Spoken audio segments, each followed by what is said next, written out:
Ooh, what's happening, guys? Welcome to the first ever edition. I guess it's not really because we've done this sort of before, but this is the first like live show version of PWT Games. Yeah. Dummy. Yeah. This is great. So 15 of you guys in here, awesome. I didn't know we were started out slow, and now we got Mo, as they say. I hope you're all doing great. Sorry if you guys hear me chewing. I'm enjoying some garlic bread and some delicious pasta. Wow. And yeah, I got my coffee here. I got some water, and as you guys can see, we're gonna play some fucking video games. I've been talking about it forever. And Hairline was actually going to, he brought it up. He was like, we should surprise everybody Easter Sunday with a game stream. And then I think we were both just too hungover. If you guys tuned into PWT Live Show, the live show replays get uploaded at Pro Wrestle Times on YouTube. And that's where the PWT podcast is uploaded as well, which you're going to get an episode of that coming up.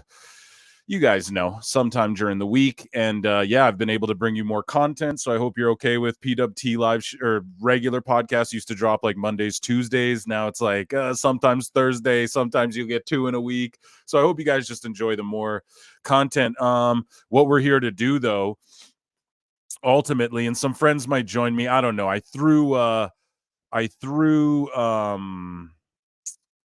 the link to a couple folks, so maybe some people will join in, maybe not. Unlike AEW, we have the balls here at PWT to actually go live head-to-head against Raw on Monday night. Yeah, it's a real war. No, I don't know if we'll do this every Monday. I mean, if I have time tomorrow, I'll hop on live and we'll play some games and shit. These game streams aren't gonna be mega long. They'll probably be like a couple hours. Well, who knows? You guys, I mean, there's 21 of you in here. So what am I going to leave you hanging when there's so many of us? 21 of us watching right now.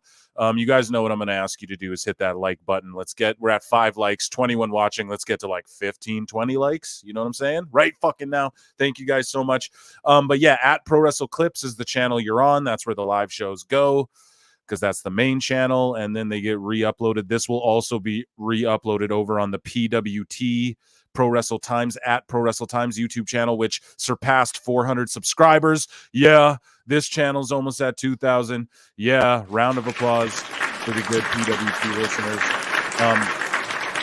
And watchers now, and viewers. And I, of course, am Phil Marks, in case you didn't know how to read the bottom there. Excuse me. And shout out all the new Patreon members. Shout out all the new YouTube members. We'll try to get to all of your chats and show them all. So make sure you grab a membership. And if you really want something to be asked and answered or whatever, you guys know what to do. You grab a sticker or like gift a whatever, or send a super chat or something like that. But yeah, we're gonna play some video games. But CM Punk, before we do that, CM Punk was on Ariel Helwani's podcast, the MMA Hour, and he did an interview. I did not listen to any of it yet, guys, so you get to listen to it along with your boy Phil. I'm super excited for this. We're gonna do that first thing, and then we'll play some games. I got WWE Shut Your Mouth on deck, and I'm in year 2 with Stone Cold, so I just play it here and there. So I'm in year 2 with Stone Cold, going into like WrestleMania the second year or something. But what I'll do is we can just restart it and we'll play it along. You guys can draft with me. We'll play the first, maybe up to the first pay-per-view or something like that. Well, you guys can tell me what character to pick and all that. But yeah, I know what you guys really want. Every time we do a game stream, there will be instances of like, okay, we're gonna pause, stop, go over here, EFAP this, clip it for the clip channel, so definitely you don't want to miss these shows. These shows are just like every other PWT, except for you're gonna get some gamage. Right on. So yeah, let me check out some comments and chats, because we have a bunch of them flocking in already. And I'm super appreciative. Again, guys, yeah, let's get those likes up before I go on to the CM Punk stuff. We're going to watch it together. We're going to EFAT. We're at 11 likes, 26 watching. Let's get up to 15 likes. No, let's get up to 20 likes. And then I'll jump right into the CM Punk stuff, and we'll EFAP it. I'm going to watch it with you guys. I got it pulled up right here. I got the time queued up right here, and I'm so excited. I've avoided all spoilers. As soon as on X I see someone going, CM Punk said blah, blah, I just have been switching it off. I'm like, nope, we ain't doing that. But yeah, so we have people going like the double Phil R squared circle has gone into lockdown, double O seething. So double O's guys tell me I'm an old man. No, not really. I'm over 40. That's what everyone was saying about the two wrestling. A bunch of guys over 40 who whatever. I'm like, dude, not even close. But yeah, dude, r/squared circle. Yeah. So, you know, Reddit, I'm not on too often, but I will go on there just to kind of read. I don't really comment or anything. You know, I'm kind of a noob. I don't really get how it fully works, the karma and all that stuff. But I do follow them. So or I joined that subreddit, if you will. Pardon me, was eating dinner. And yeah, so the double O's, I see it. Double O's means like AEW stand, right? So I'm an old man. I'm a fucking boomer, bro. But yeah, so that's what I read on Twitter. I saw everyone's like, no one's ain't got shit to say about this. No one's got smoke for what CM Punk said. Tony's gonna have a meltdown. There's no you know, there's no hope in sight. AEW is doomed now. You know, that's sort of the consensus on all that. And guys, I'm going over to the Discord right now. If you look in the description, join the Discord since we're talking about Reddit. If you want a place where you can chop it up, talk shit, a safe space. No, but Hairline's in there. We're all in there. And it's just a place where PWT listeners go to chill out. And you guys know what the fuck Discord is. So get in the Discord. I just posted the live show there. But yeah, you're all here anyways. So I'm looking at the likes. We're at 16, 32 watching. We need to get to 20 likes, and then we'll start EFAPing. Let's get to some comments. Oh shit, we are live. Yes, we are, John JID. It's good to see you here, bruv. Kyle Mulkey, I mean, you can watch AEW Access and read between the lines from Lexus King, Cargill, and Rhodes and tell Punk isn't lying. No, he's absolutely not. I don't know what he said yet, though. We're about to watch it together, and you get to react to it with me. So that's the best part about this. You know what I'm saying? I love how Punk dispelled so many rumors by just telling the truth. I just had to dive into this before the stream. This CM Punk interview is awesome. Oh yeah, I can't wait. Shout out to all the WWE subhumans in the chat. Yeah, people were like, oh, the WWE subhumans. And I was like, okay, fine. Subhumans, we up. WWE subhumans, we up. Subhuman summer coming up, because it's like, fuck that, man. Like, I'm just, you know, like, God damn it. I just blew Collision to death. If you guys tune in a PWT Live Show Saturday nights, which, oh yeah, I should plug this too. 3080 you guys watching. We need those likes like way up. And thank you all so much, everyone liking this here. We're at 18, 38 watching. Let's get to, we need like 30 likes on this video. You get me to 20, we'll start EFAPing. But, yeah, I don't know. I was going to say some shit and I completely forgot, and that's okay. 40 people watching. God damn it. We better get to 30 likes or we're not going to watch it. You know what? We're going to change the script. Sorry, guys. We're flipping the script. We're starting with games. Yeah. I'm going to change everything at the last second.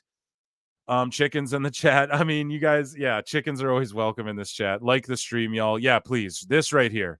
Just like it, and then we'll get into this. I'm not holding you hostage. Like, you know, I'm going to have to watch it myself, obviously, but just like the damn stream. I know you're not all in here being haters. Here, I just need to post this. So, yeah, and I just appreciate everybody tuning in, man. The channel's blowing up, both of them, truly. So the pod is getting more plays, like on all, like Spotify, Apple, and then on YouTube, of course, and then the Clips channel, every video 1,000 to 5,000 views. I don't know, dude. You guys are the best. That's all I can really say. Okay, I posted this out there. Perfect. All right, gotta do a little self promotion. All right, just making sure everything's in deck here. Boom, boom, boom. At Pro Wrestle Times on X. 41 of you in here. It's crazy. Monday night. We're going up against Raw. So this interview, we're at 21 likes. So we'll get into it. Let's get those likes up to 30, please, if there's 41 of you in here. So, yeah, dude, my whole, okay, sorry, we have someone. Would you guys do a stream where we can play WWE 2K24 together? You know what? I would love that. And my fantasy mark booking was always, dude, if Madden and even NBA 2K has if they have like connected franchise mode, right? Where like we can all play like a connected league. Like I can be whoever, the Atlanta Falcons. You can be the New England Patriots. Someone else can be the Carolina Panthers, right? And so on and so forth. And you can all play online, draft together and shit. Why can't WWE do that where you can go online and join my universe and then I can give you either GM, role or player role or whatever. They can pick whatever role they're in. And that should be the goal of 2K's games going forward. But I haven't got 2K24, and yes, I want you guys to draft against me, and then we're gonna play it out. Or like Hairline will draft against me. He'll be SmackDown, I'll be Raw, and then we'll like have to sign free agents and do all that. I would love to do that fantasy mark shit. I don't have 2K24 though, so I'll get it. That's just I don't game enough to warrant, but I will start. That's what the point of the show is. So yeah, we got this. We are going to beat Raw in the ratings. Yeah. I mean, wishful think. I'll throw Raw on and we'll watch a bit of it. But yeah, let's get into the I'm so excited for this, guys. Let's get into the MMA Hour. It's a Monday night, and I like the way you move. I hope the start of your guys' week. 47 watching, 22 likes. We need 30 likes. Please, guys, like it. I'm being a like zombie here. We got to do it. Please like it. It just helps the channel. You know what I mean? And I know that you all love helping the channel or you wouldn't be here.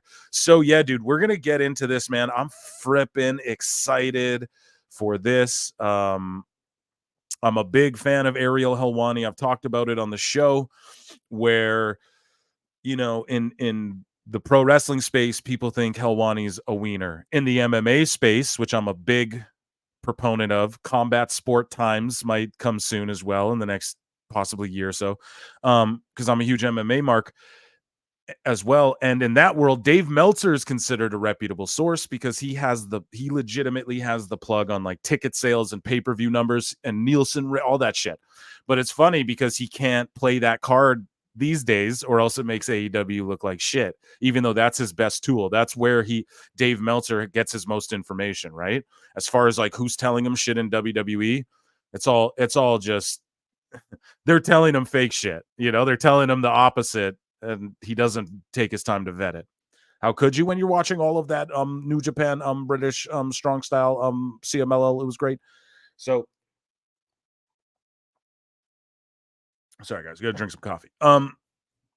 So it's funny how like in pro wrestling, everyone is like, oh, Ariel's a wiener, but then over in MMA, everyone's like, Dave is legit. Or in pro wrestling, people say Ariel's legit. Do you guys follow what I'm saying? Like in pro wrestling, people are like, no, Ariel doesn't speak about pro wrestling unless he knows, because he's not that kind of guy, which is true.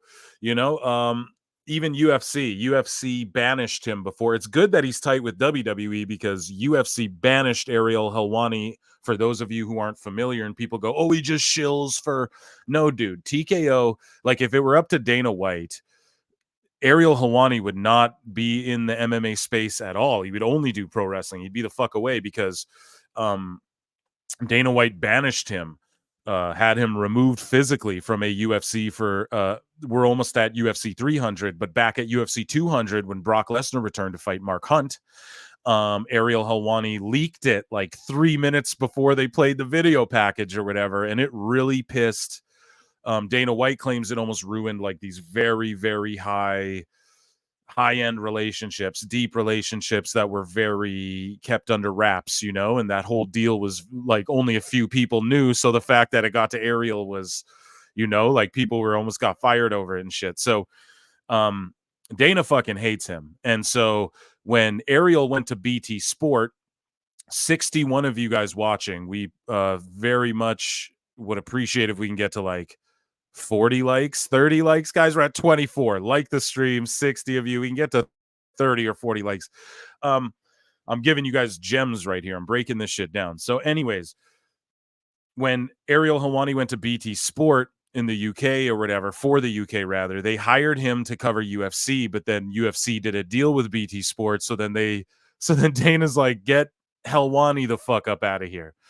And so Helwani started interviewing WWE people because they have a deal with WWE as well, like BT's whatever. They're connected with WWE in whatever way. And so they were like, well, can you cover WWE for us? Like, he never went out of his way to even do that. And then all the WWE freaks or like AEW freaks, yeah, mostly them, all the pro IWC freaks, all of us, everyone, not the PWT listeners, but everyone else was melting down and was like, he's such a shill, blah, blah, blah, blah, blah. And he's not, dude. He's not. He just, like, it was because Dana hated him so much. He ended up having to kind of cover WWE. Is basically, if you follow the trail, and he's still the number one source for MMA. I don't give a fuck what anyone says. Ariel, he does sort of push narratives now. In MMA, people hate on him because they're like, he kind of pushes these narratives and he kind of weasels out of certain things. I don't want, like, that's what other people say. That's not what I say. I enjoy Ariel. I watch him every single day. And so, yeah, this interview when he announced like we're gonna get Punk and fuck NDAs and all this, I didn't quite believe it. I was sitting there thinking to myself, it'll be still pretty tame, but nah. I guess he put it down, and Ariel asked the tough questions right before. Couldn't have happened at a better time. WrestleMania week. We will cover everything WrestleMania week. And guys, if you haven't figured it out yet, I'm milking you because I want those likes. We're gonna go to the MMA Hour. We're at 29. Get us to 30. There's 57 of you in here. One of you, some bitches like it. And we'll get into it, okay? I promise. And we'll read some chats until where are we at? Still 29. We'll read chats until we get to here we go. Like the stream, y'all. We got this. Okay. I like that Helwani is able to ask wrestlers real questions. Yeah. What's up, Phil? You already know. Members in the chat. It's good to see you guys.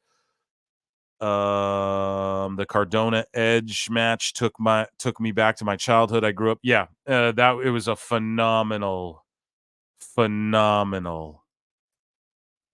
match. This guy right here, Larry Appleton, says hit the like button, wipe your feet. Yeah, exactly. Entering this ring, hitting that like is wiping your feet on the fucking apron before you get onto the canvas. Show some respect. 32 likes. All right, there we go, PWT listeners. That's right.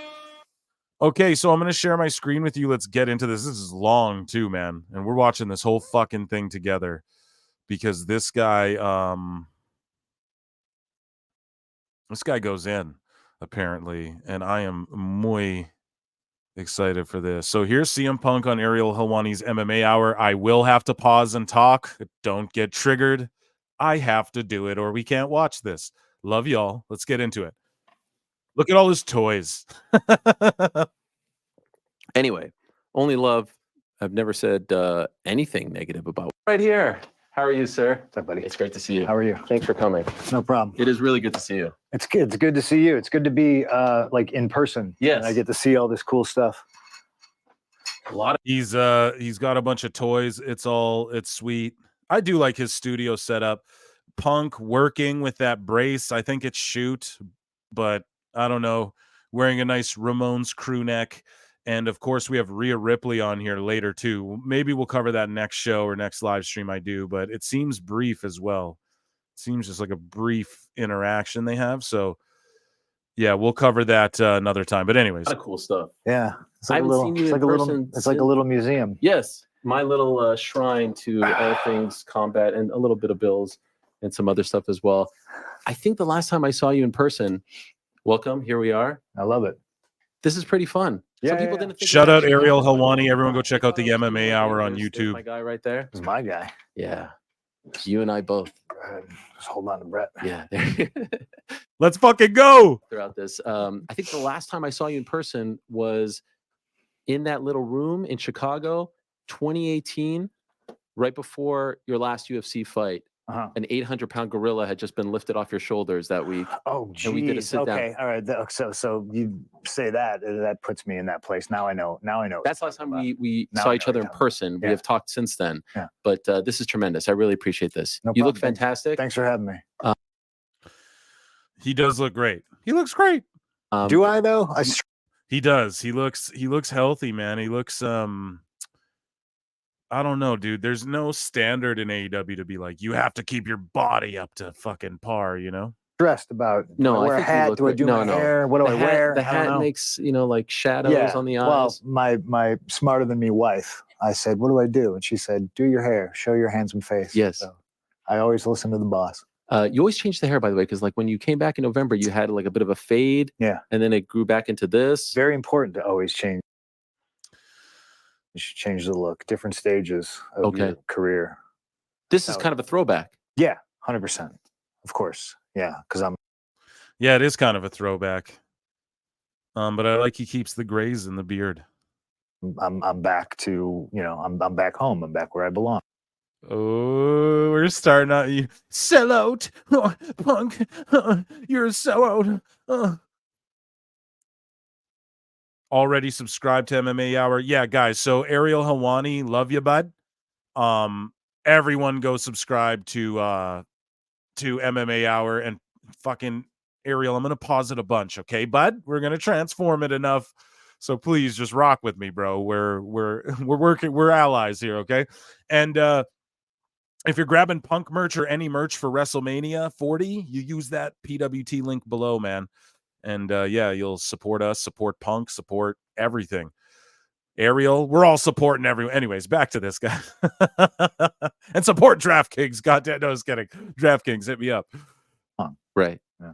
Before we get into everything, and I can't wait to talk to you about all this. Most importantly, how are you feeling? How is the tricep? I feel really, really good. I think there's part of me that doesn't want everybody to know. I want to keep it a bit of a secret, but he's running in at Mania. I feel way better than I think I should. Okay. It's giving me kind of sort of a false sense of security. And there's very much the hockey player in my head, just like, oh, you could have made Mania. You could have just taped it up and, Really? Yeah, they're protecting me against myself, though. You think you actually could have been involved in a physical way? I like I said, they're He's going to, I think. I don't think that's off the table. I think that's why they're putting it out there. But maybe he won't, and they're just like, no, we'll save it. But they've obviously had the discussion, and he's obviously brought it up and was like, nah, I could work. That's what I think.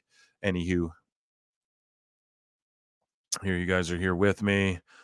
Okay, what are we at? 40 likes, man. You guys are fucking awesome.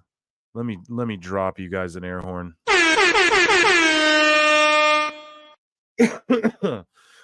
Okay, so let's continue here. Smoke them if you got them or don't. We don't advocate anything. I'm talking about, in Minecraft, a torch. You know what I'm saying? Those sorts of things.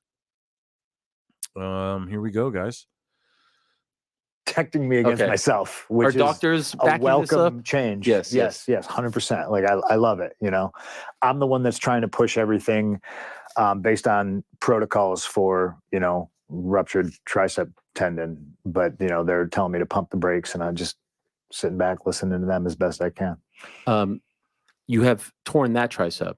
Yeah. Is it the exact same injury? Yeah. Okay. Yeah. Felt the same? No. Both triceps. Oh, this one didn't feel like anything, and didn't hurt at all. It just felt like a rubber band snapped in my arm.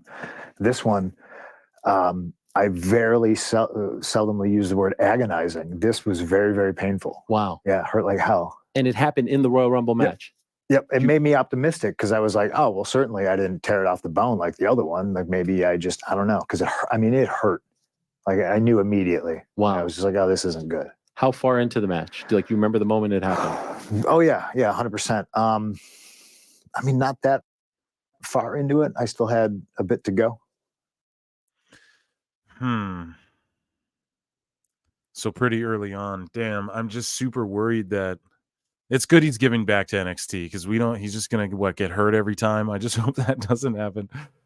I'm one of the people who's like, nah, he's best for business. 67 of you in here. What's up, chat? You guys feeling this or what? Yeah. And you just have to gut it out. You make split-second assessments, I think, in situations like that, and I have famously been in Royal Rumbles before where I, probably should have been taken out of them. But this wasn't a concussion, and this was one of those things where I grabbed my arm, dig my finger right in there where my tricep's supposed to be, and there's just a big hole, and I just go, okay, all right, so it's gone. It can't get any worse. you just kind of power through. That's a John JID in the chat says, what does he say here? Phil, I'm a super newbie when it comes to UFC. Are there any good docs that explain the history of it? Yeah. UFC, there's one called UFC 25, I believe. So this is the 30th year anniversary, I believe. They did one for the 25th year anniversary, I believe, and that documentary is tremendous. And just what I would suggest you do is watch that, and then just you can go on YouTube, you can go anywhere. UFC will just upload them too, or go get like a UFC Fight Pass membership. And what you they give you access to UFC 1, you just throw it on and watch it. And if you're not into it, you're not into it. But that's, you just start watching it from the beginning. That's what I would suggest. But any good docs, yeah, the UFC 25 one. And then, or you go to there's a channel, I'm going to shout them out, called Napoleon Blown Apart. That's Napoleon Blown Apart on YouTube. And he does what I do, but in documentary form about MMA. So he's a dude who just talks like fucking us, right? But he's I think he's from Ireland, but he does documentary form videos about the history of MMA, really key things, that are funny and it's easy to digest, and it's like he puts a modern, he's doing relevant like meme culture type shit mixed in with the history. So yeah. Anyways, let's keep going. Situation where I think it's acceptable to make the call as a wrestler. Like most other times, I want everyone else to make the call. Right. There was some hypothesis that an audible was called as a result of this. Is that accurate? No, but good. I want people to think that. Okay. That's the great thing about me. Right. Always audibles. Oh, that didn't mean it. Oh, Meltzer, did I give you a flute? I should have fluted him before this because he's fucking. Did he report that shit? I'm sure he reported that shit at some point. Oh, there was an audible called. I'm sure he's one of the people who said that. It happened. Oh, good. So this is a weird one because oh man, I've been thinking about this interview. I actually drove to Montreal to see my sister. She just gave birth to a girl. Mazel tov. Thank you. I appreciate that. And I was in the car by myself, 6 hours here to there, 6 hours back. And all I did was think about this chat because there's so many chapters since we last spoke that I would love to cover with you. Sure. But the chapter that I think is most interesting to start with is the return, if we can. So WWE is back in Chicago, Survivor Series, November 2023. Mm-hmm. You return. When does that ball start to roll? Because I think a lot of people are hoping. This is so epic. He's just asking him this shit. Hoping, all right, you're free and clear. Could it happen? They're looking for any sign. Someone says something in commentary. Oh my God, he's foreshadowing. When does that ball actually start to roll towards? I got to pause it a bunch, guys. The return on that Saturday night.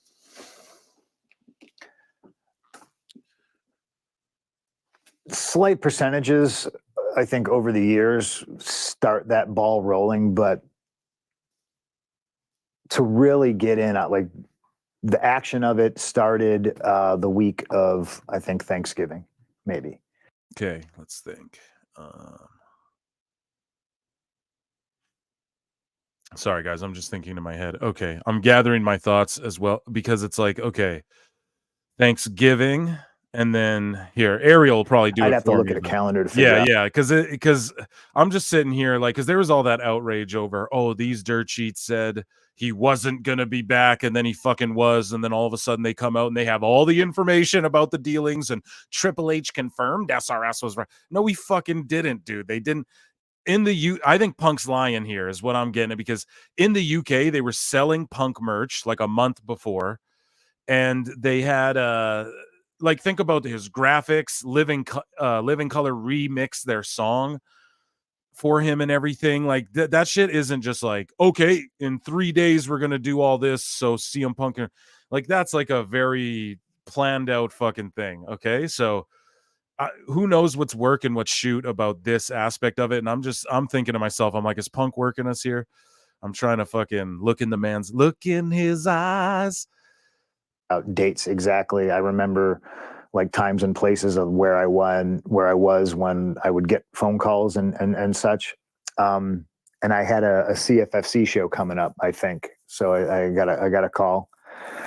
He's like, oh, I don't remember when and where and this and that. It's like, yeah, CFFC's owned by UFC, is owned by UFC. So they just called you, bro. Like they're all fucking. He's friends with Dana White and these people, man. From Nick Khan, and he was just like, "Hey, we want to talk to you." And I was like, "Cool." On my way to the gym, and I got this coming up, CFFC. I'll be back there. Cool. You want to talk Monday? Great. So it was the week of Thanksgiving. Monday, I spoke to him. And to be clear, for those that may not know, Survivor Series was the Saturday after Thanksgiving. Yeah. Thanksgiving is a Thursday. Yeah. So Monday of that week, before I came back. That's 5 days away from Survivor Series. Yeah. You get the call. Yeah. What was that call like? Do you guys believe it? And Punk's all of a sudden, no, I don't remember this. I don't quite remember where I was, but I remember that when I don't know, dude. That to me, it's just like, nah, dude, he's capping, man. They had to have been talking way before. I maintain that he knew, like, I think he knew at All In, like, I will just slap Jack Perry and walk the fuck back into WWE. Like, I don't care anymore, you know? Like, I've tried too hard and I can just go back there because AEW made him realize for real, no, like WWE's where I'm supposed to be. Like, I'm here to impart all of this knowledge, the way all those legends who people thought Rowdy Roddy was an asshole, people thought Terry Funk was an asshole, and those assholes liked Punk and they took to him. He said it in his Cauliflower Alley Club speech, right? And Punk is that asshole who needs to impart that shit on the next generation. Otherwise, like, what the fuck is we doing this for? What's the point of the business? So yeah, that's Harry Potter flute activated. Yeah. I fuck with Napoleon Bonaparte. Yeah. Steve Strangles. Yeah, he's dope too. But yeah, so it's just very I think Punk might be capping. I don't know, but it's hilarious that he's just, I don't know, man. He's so polarizing no matter what. It didn't matter if he could have been like, I don't know. He could have been like, oh no, I was talking with them earlier, and then people would be like, it's contract tampering. Like, I bet you that shit's on Twitter too. So it doesn't really matter what he says. People are gonna get pissed. But yeah, this is good stuff here already, pal. We're only 2 minutes in. I think the call. I'm always so nervous. I don't fucking think bro. Look at him about pulling the curtain back on stuff, but I think the call was more of a, hey, we want to talk to you about coming back. You know, we'd love you for Royal Rumble. You know, and because they assumed that I probably had some sort of a non-compete or something like that, and were kind of floored when I was like, no, man, I'm ready to go. They were floored when he said he had no non-compete. Okay, now we're getting juicy, dude. They were floored when they're like, what? They don't have Punk under a fucking, he can just walk into Survivor Series. But I think exactly what's being said in the chat here by Jimmy B. I think Punk is kayfabing us, but I understand why. He probably doesn't want to add more to the whole dirty drama. And also he doesn't want to get like sued or the contract tampering, even though Tony's admitted he's done the same thing. Like, that shit happens in wrestling, dude. Let's do it. Saturday. Did you ever have a non-compete, even if it was for a month? No. Zero. You could have signed the next day. Yeah. Okay. Oh my God. Insanity. Yeah. And Nick said, I really wish I knew that. Sorry, man. I didn't call or tell anybody. I just kind of laid low for a minute. So from that phone call to a deal being struck, how long does it take? I mean, every single minute of all those days. It really ramped up because it was like, hey, I want to talk to you about coming back. Okay. You know, this is how I feel. Oh, well, this is how I feel. Okay, great. You know, I'd really love to talk to Triple H, you know, and it's funny now because everybody calls him Paul. Right. Okay. Everyone calls Triple H Paul. Punk would love to talk to Triple H, of course, because they got to squash shit before anyone else. Ahoy, everyone in the chat. 62 of you here. We've had above 70. We keep fluctuating. We're going. It's just awesome. I'm so appreciative. 44 likes. Let's get that up to 50 likes, guys. Let's get that up to 50.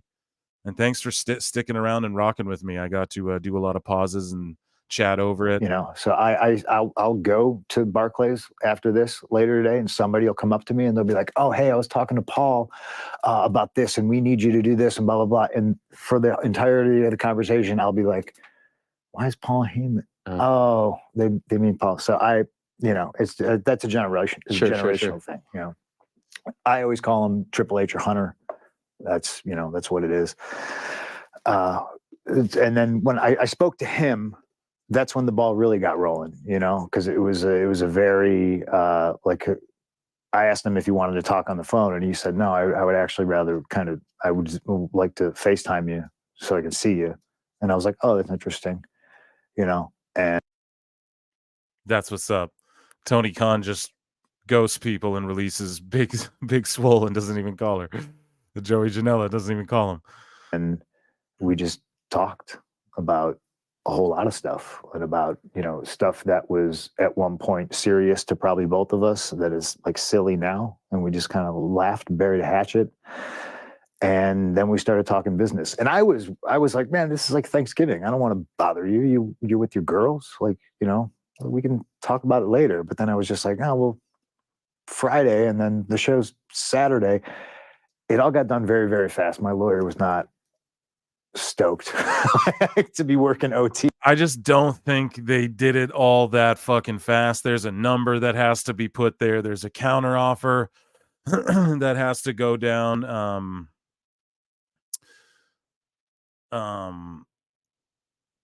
So there's weird shit going on in the chat here. Over here. Hey, bro. It's to give your kids hormones and get them to have surgery. What the fuck are you talking about? He's a Bud Light sipping. I don't know, dude. Bud Light sponsors UFC, and they were like real apologetic about like giving whatever the fuck that person. I don't know. No one wants to hear me talk about this shit. Get out of the chat. CM Punk's never said that. You know what I mean? So it's like, I don't really know what the fuck you're talking about, bruv. Okay, that's just like cringe, dude. We're just talking about wrestling. All right, like what the fuck? Go take that shit over with Alex Jones or fucking Ben Shapiro. Go tell him about that, okay? I don't on Thanksgiving, but he gets paid handsomely. So, did you feel like that conversation had to happen for this to proceed? And yeah, Raw just started, so I'm not watching it, and I fucked up. And someone said the Raw came out, so I'm just gonna watch it after. So his nickname is okay, bro. Listen, stop with that shit, please and thank you. You know what I mean? Like, it's all good. Just talk about wrestling, like shit on him about, or like whatever. Bring that shit up, but just can you chill with like the, you know what I mean? Like the pet shit. Like you're in my chat. Like I don't want to fucking. I don't want people coming up in here sniping my stream down because you're talking mess in there. You know what I'm saying, dude? But yeah, okay, great. Like, I don't know. You have a different position than him on some sort of issue, societal issue. I don't know. What do you want me to tell you about it, dude?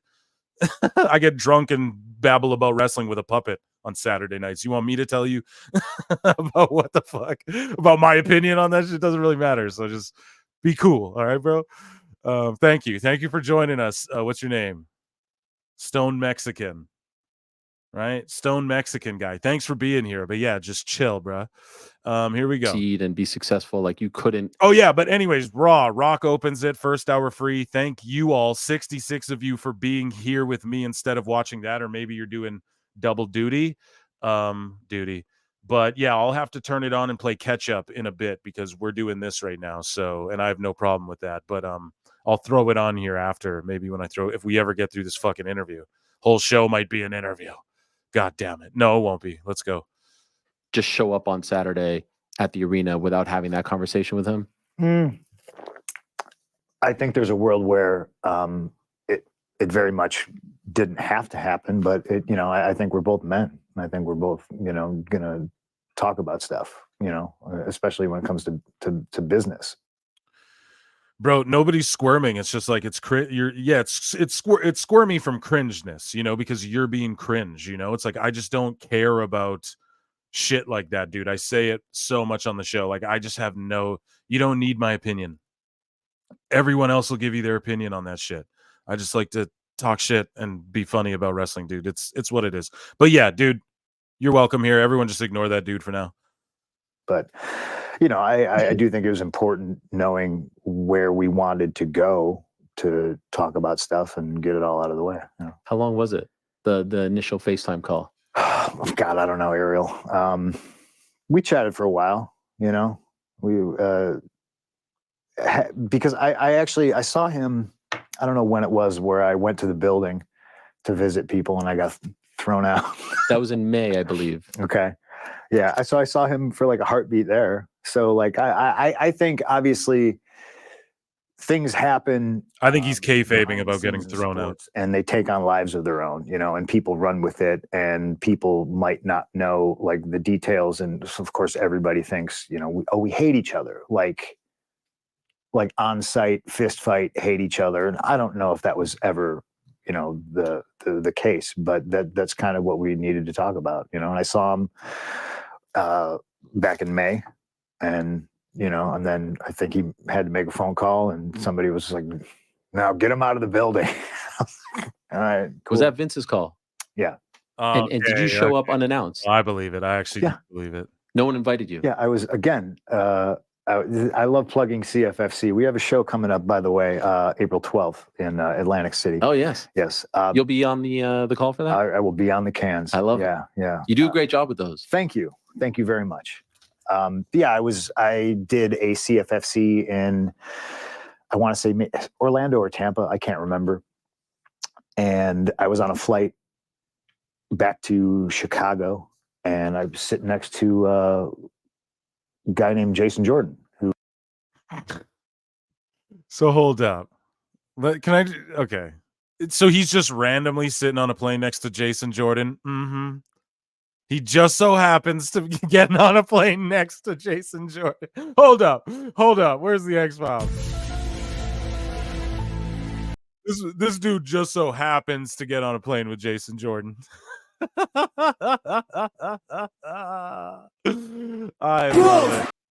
love it.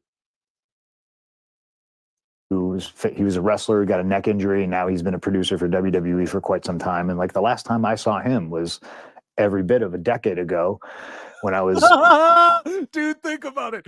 So he goes on a plane, and then it just so happens to be with Jason Jordan. Like, that's how, you guys, if you want to know how people meet, like how they do it low key, that's what it is. You just, we're on a flight together, just talking shop a little bit. That's how you have, you know, that's, people do it in Hollywood. People do this, you know, when there's these sorts of things involved, you know. And it happens in sports, everything. There's always, especially in wrestling, since the beginning of time, contract tampering. It's like, yeah, I mean, I don't know. Everyone does it. No one's like WCW did it, ECW did it. Everyone sued each other for it. I'm not saying like, it's a good thing, but it's just what happened. You're all in the business. Sting can talk to this guy who's in the office here and just go, hey, we're just putting the feelers out. We heard, okay, well, just, you know, if anything comes up, and then, you know, it's, so what are you doing next week? Oh, you grab lunch, or you know what I mean? It's whatever. Oh, we're just on the same flight. Doing like some charity stuff for Steve Kern. This is pre-NXT. It was called FCW. Mm-hmm. And I see him and I'm looking at him, and like he looks at me and he says hi, and I'm like, oh shit, dude doesn't recognize me. Okay, you know. And then all of a sudden he turns and he looks and he's like, holy shit, what are you doing here? And I was like, yeah, I thought it was you, you know. And I'm chatting with him, and I see all these other wrestlers getting on the plane and stuff like that. And then there's a whole gap. There's a generation of people that I never met that started pretty much right after I left, 2014, 2015. Nice lady by the name of Liv Morgan helped me find my earbuds that fell out of my pocket while I was. Yeah, sorry. Where the members are getting pissed off. Everyone, what is this dude saying? Oh my god, dude. Yeah. So sorry. Stone Mexican guy, peace out. I'm super, super sorry, dude. But yeah, you're dipped out of here. Yeah, saying super weird stuff. We needed you, Phil. We need good banter after this great interview. Everything is great. It's great. Hey, Phil, you're gonna have. Yeah, we did. Sorry, guys. Let's not feed the trolls. Sorry for everyone who I'm gonna have to like edit that out of the clip probably. But yeah, whatever, man. You guys Just be cool in the chat. We're just chilling. Anyways, though, Punk's on to some compelling shit. That guy's crying about Byron or whatever his name is. Drumpf. Ooh, boo. Holy shit. Sleeping on the flight. It's pro wrestling. Politics is pro wrestling. Let's just do pro wrestling. How about that? You got CM Punk right here talking shit. Let's go. She was a sweetheart. She like whole plane empties and she's like on her hands and knees, like looking around. She got small hands. She's like digging under the seats and, you know, and looking for stuff. And then my friend Bailey messaged me and she's like, oh, my friend Liv was on the flight with you. She says you were so nice to her. I was like, oh yeah. She's like, yeah, we have a show in Chicago. You should come visit. Throwing Bailey under the bus now. Uh-huh. Yeah, it's all her fault. And then I laughed because like I landed, got on the train, went home, and I was, you know, I'm no wife, no dog. I don't have anything to do. And I'm just like, we're at 49 likes, yeah, guys. Get us to 50. One more, you Bailey. guys hit like, please. And that was your first time back since 2014, backstage at a WWE event. Yeah. And did it feel good? Did you feel on edge? Because I thought when I asked you at the top here, like when did the ball start rolling? I thought maybe it started then, but you were still under contract, right, with AEW. I went to visit. Ariel, see what Ariel just did though. He's a master of this, but in the MMA world, people think he's such a wiener for it.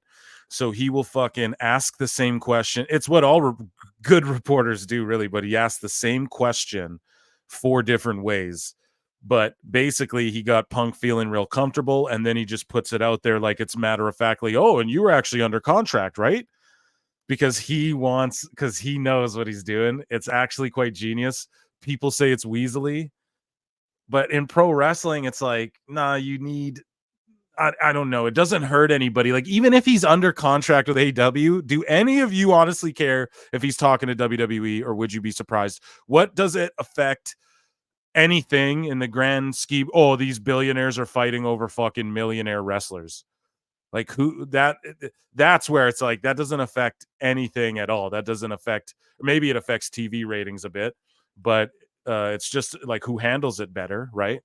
Possibly if you work it into a work shoot, brother. But yeah, it's so stupid to, like, even if Tony Khan talked to Sting when Sting was under contract with WWE, does anyone care? Or Jeff Hardy, does anyone give a fuck? I really don't care. That's like a good, I mean, it's slimy and shit. I mean, oh, it's technically illegal or whatever. Okay, sure. But I also, like, you know what I mean? It's happened in pro wrestling and / sports since the beginning of time. Like, crazy trades, crazy fucking, you know, it's happened since the beginning of time, man. Like, people dishing out more money. This whole Shohei Ohtani thing, if you guys are keeping up with that in baseball, how they got him to the Dodgers. Now he's being whatever. I don't really care if fucking AEW poaches talent from, it just makes shit more interesting, you know, except for AEW doesn't know how to make things interesting in the long run. Story wise, they bring people in and then they just fucking fumble them, man. It's crazy. But yeah, anyways, I'm sure Punk's going to tell us all about that in just a moment here. Visit people. There was no ulterior motive. I'm the old timer in the business, and there's a show in town. I wasn't trying to get a job or anything. I literally went, and I saw, like, the few people that I saw before I got thrown out. Like it was all, I saw Miz, saw Bobby Lashley, Baron Corbin. Like, everybody was just so nice and kind. You know, that's the only reason I went. Maybe for free catering. Yeah. Were you mad that they asked you to leave? Or so wait, if you don't work there but you're one of the boys, like, obviously Punk can go walk into a WWE locker room and fucking get catering, right? He's entitled to that. No, did you understand? I expected it. You know, I expected that to go. I wasn't sure if Vince was there, if he was. I think he was doing stuff remote via Zoom. You know, because this is in between, like, Vince is gone, now he's back, and I didn't know the politics of things. I just went to go say hi to Bailey, a few other people. Did anyone from AEW get mad that you were there? Oh yeah. What happened? Oh yeah. Here we go. Don't want to talk about that. I think the word betrayed was used, and I was just all right, man.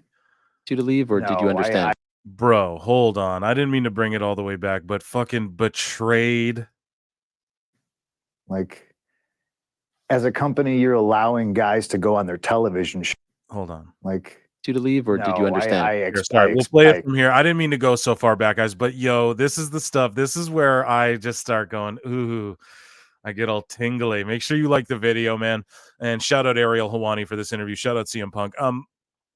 It's just instantly that, like, AEW people go. So whenever Bailey goes backstage, Meltzer and them, they all love to, oh, Bailey and Naomi are backstage at AEW to support whatever. But Punk is betraying AEW when he went backstage to say hi to people. Expected it. You know, I expected that to go. I wasn't sure if Vince was there, if he was, I think he was doing stuff remote via Zoom, you know, because this is in between, like, Vince is gone, now he's back. And I didn't know the politics of things. I just went to go say hi to Bailey, a few other people. Did anyone from AEW get mad that you were there? Oh, yeah. What happened? Yeah.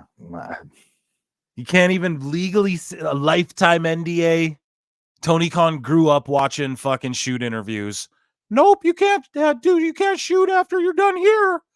Nope, Like, he just can't, like, you know, Tony Khan grew up like us, watching shoot interviews, RF videos, Sean Oliver. Oh, no, you're not allowed to do that after you work here, though. Fuck that. Everyone will know what happens behind the scenes. 76, you guys in here. Let's get to 60 likes. Come on. Craziness, man. Here we go. Don't want to talk about that. I think the word betrayed was used, and I was just like, all right, man. Like, as a company, you're allowing guys to go on their television show to do things. I went backstage to say hi to friends. It's two completely different things. Like, you know, if you're going to be mad about it, okay. So back to November. That ball starts to roll. Survivor Series is Saturday. My understanding was, correct me if this is right or wrong, my understanding was you show up, and I think the show has already begun. You only signed your contract after you appeared on TV. Is that accurate? No, they would never. I don't think they would ever. WWE would never chance that. Not, especially not with 82 of you guys in here. We need 70 likes. God damn it. He was betrayed. He was betrayed. Emotional damage. Let's find out who was betrayed. All 80, whatever of us. Let's get the likes up to 70. Guys, like the video. Shout out Ariel Helwani for this one. Shout out CM Punk. Let's go. Allowed me to even be on television without signing something. Okay. I literally like on the phone with the okay, all right, sign, go. Okay, so maybe I got the timeline. I signed, and then walked into Gorilla, and it was like the most crowded elevator. Like, there was just everyone just turns and looks, and the, you know, jaws drop on the floor, and people are like, "What?" And then, you know, the world saw what came next. How many people do you think knew that you were going to appear that night? I'd be surprised if you needed, you know, more than two hands to count, you know. So we had Becky on the show last week. I don't know if you saw her comment. She said that her husband, Seth, didn't know. Colby didn't know. Wow. And that he was not happy about that. And other people have said this. And that could be kayfabe, though. I don't know, right? Like, I'm just taking their words at face value. People, it's weird too, because I'll go like, yo, like I tweeted, people were like, because Becky said some shit about Rhea's stink face, and then I quote tweet it, and I'm like, Becky's completely wrong, and da-da-da-da-da, and then people comment to me like, fucking, I don't understand that she could possibly be working. It's like, no. That goes without saying, folks. The good PWT listeners know this. That goes without saying. We know that they're more than likely working, but I'm Phil Marks. I'm marking out here, and I'm going to comment on it, like, with my opinion, like, you know what I'm saying? It's all part of the show, baby. It's all part of the show. Thanks so much for everyone tuning in, though. This is crazy. Make sure you hit that like button, please, if you don't mind, and subscribe if you haven't already. We're almost at 2K, and we broke 400 over on the long form channel as well. So I just appreciate you guys so much. But yeah, let's keep trugging. Is that accurate? Did all these guys not know? I don't know. You certainly didn't tip them off. No. I don't believe that. in the same boat as everybody else, where I think that they had to have squashed some shit with like Seth and some people, and then Drew had to have known that that the plans were going to change so that it was going to be Punk and Seth, and then Drew was going to be, and then they went back to Drew or whatever. Like they all had to know that that's what was going on. There's no way Drew didn't have like his WrestleMania plans figured out before they signed Punk on one day or whatever they're trying to claim. I just don't believe. I think they're working us all with this right here. And someone said Rhea Ripley and Becky do like an interruption. I don't know. Becky invades Rhea's interview or some shit. That's what Ariel's down to do. He's down to do these work, shoot works, and that's why his platform's good. And it's good for bringing in those MMA fans who may be lapsed pro wrestling fans. Yeah, and we see the chat. Everyone's up in arms about this already. 87 of you in here, folks. Thank you so much. There's 57 likes. Let's get those up to 60 or 70. How about that? Let's try and ratio ourselves. That's the key, right? But thank you all for just tuning in regardless. And yeah, make sure you hit subscribe, whatever. And I got to pause a lot if that triggers you. This ain't the channel for you. But yeah, here we go. Like the weeks leading up to it, they were doing all these weird little things that happen too often to seem to be coincidences. Oh, somebody uses the GTS. Somebody says best in the world. And they were hiding shit in the graphics as well. We've covered it on the show. There's no way this shit just came together. Should I be tanning? What, like I haven't. Punk's working us, yeah. So this is all work here, I feel like, for the most part. Now, hopefully with the AEW stuff, he's fully honest and doesn't just say what we want to hear, right? But I didn't tell anybody, and I think that's why it was a secret and it was such a shock. My wife knew. Nick, Triple H, lawyers. That's who knew on my side. I text my family, like my sisters and stuff. Okay, he's justifying who knew. We all know. Please, Don't do it. It's voice text. Voice, whatever, voice to text. We all know what's up, I feel like. But yeah, we're trudging this along. He's going to get into AEW shit soon. Ariel Helwani's just painting the whole picture. It's always going to be the Rosemont Horizon to me. Yeah. That's when you told your family. That's when I said, hey guys, just heads up. I'll talk to y'all about it in depth tomorrow. This came together really, really fast. I believe it did come together really fast, and that he told his family, like, hey, I'll tell you guys whatever. But back in Chicago, you're a free man. Were you hoping to get that call? Were you not sitting around and being like, oh gosh, I hope they call me? But like, was there someone in the back of your mind saying like, this would be nice? I'm ready for this. Yeah, the wrestling booker in my head was like, oh, this is the sweet spot. This is the business. This is what you do.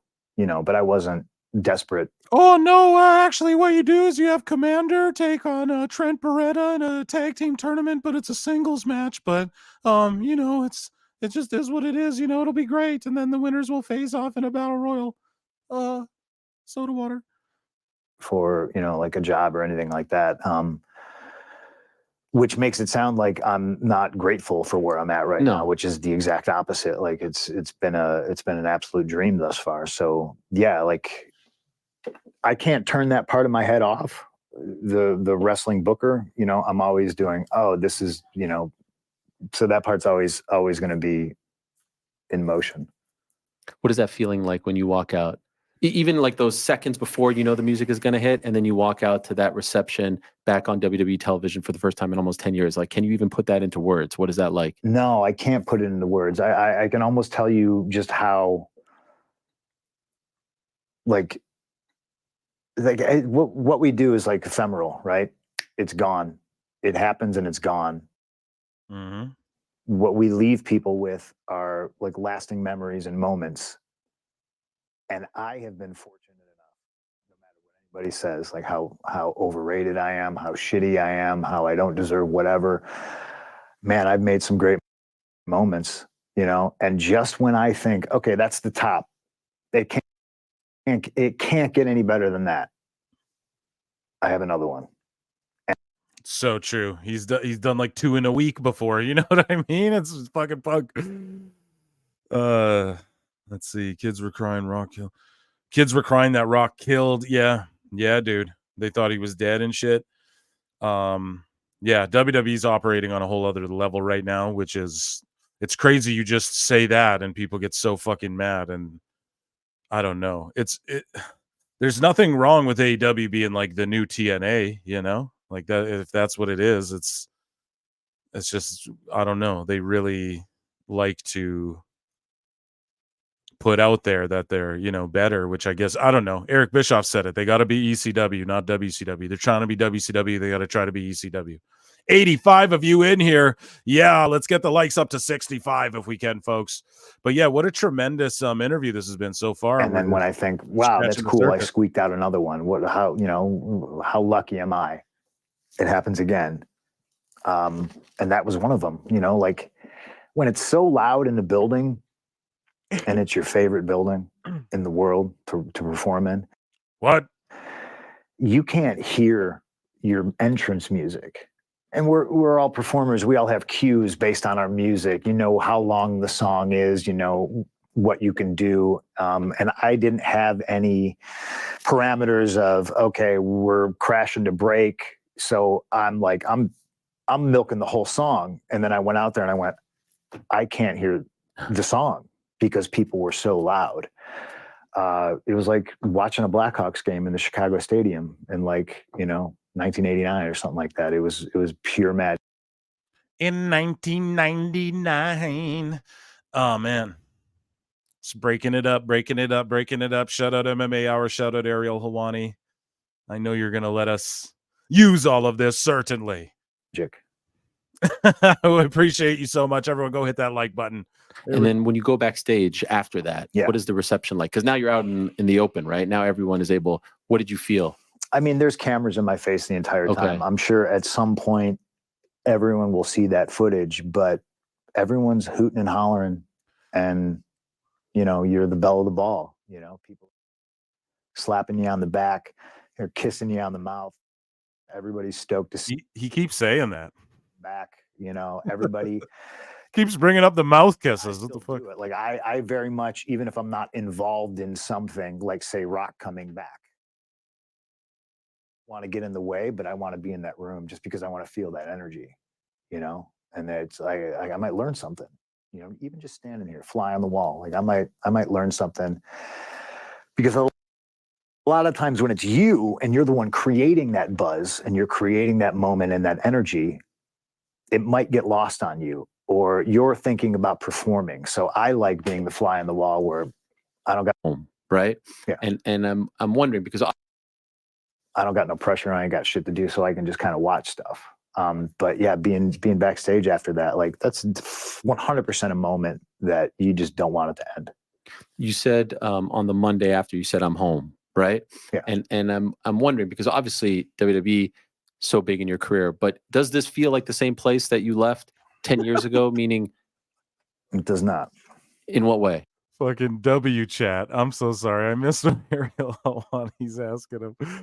Jesus. Home, right? Yeah. And I'm wondering, because obviously WWE so big in your career, but does this feel like the same place that you left 10 years ago? Meaning, it does not. In what way?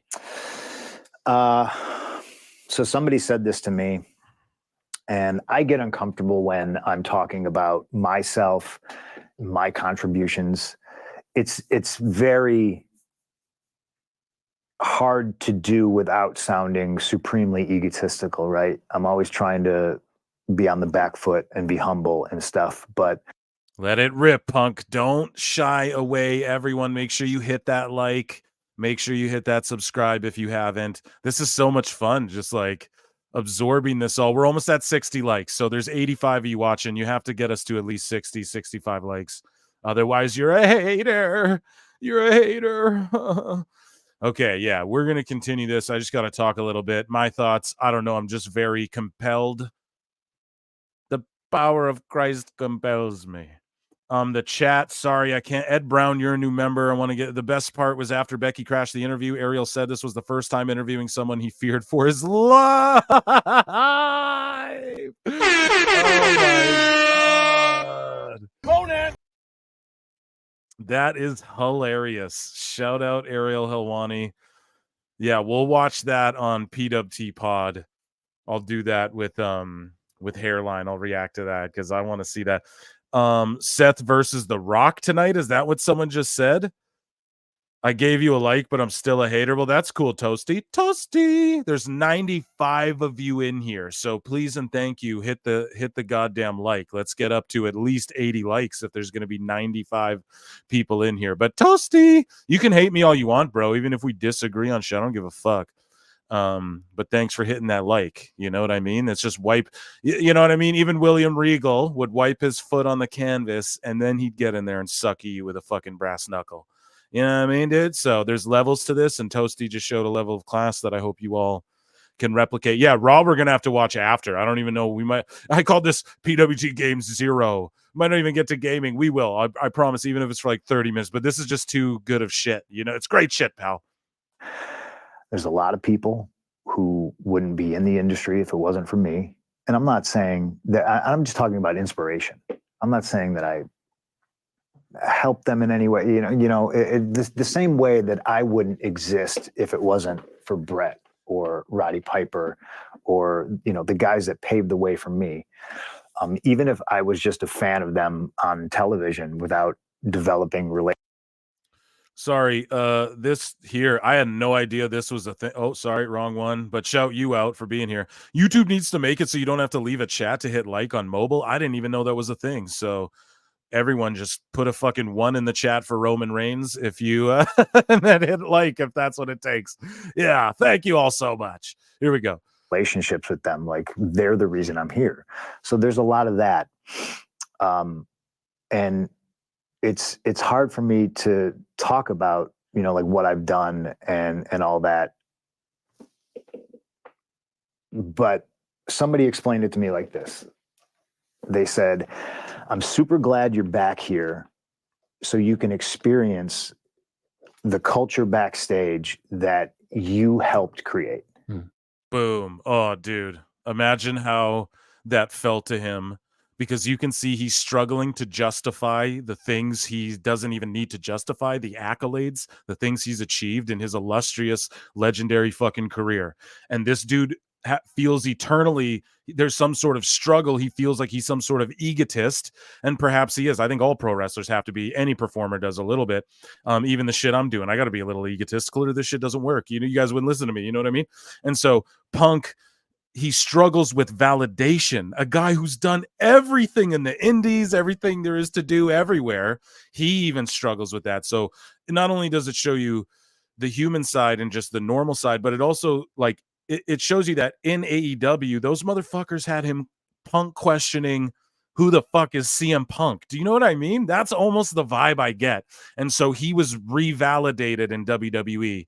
Revalidated, is that? I don't know. But he was, I don't know, dude. They gave him that. They're like, dude, you helped create this culture. Like, you're still a part of this, even though you left. And that reaffirmed to him is the vibe I'm getting. Like, dude, what the fuck, let me flex my shit because I did do this and I did accomplish that. And it's crazy. I was in a locker room where people didn't respect that at all. It's like he said when he was talking about Hangman Page, oh, you empty-headed fuck. He was saying, like, dude, if Terry Funk tells you something, you listen. Punk, whether you guys love or hate him, is like a Terry Funk.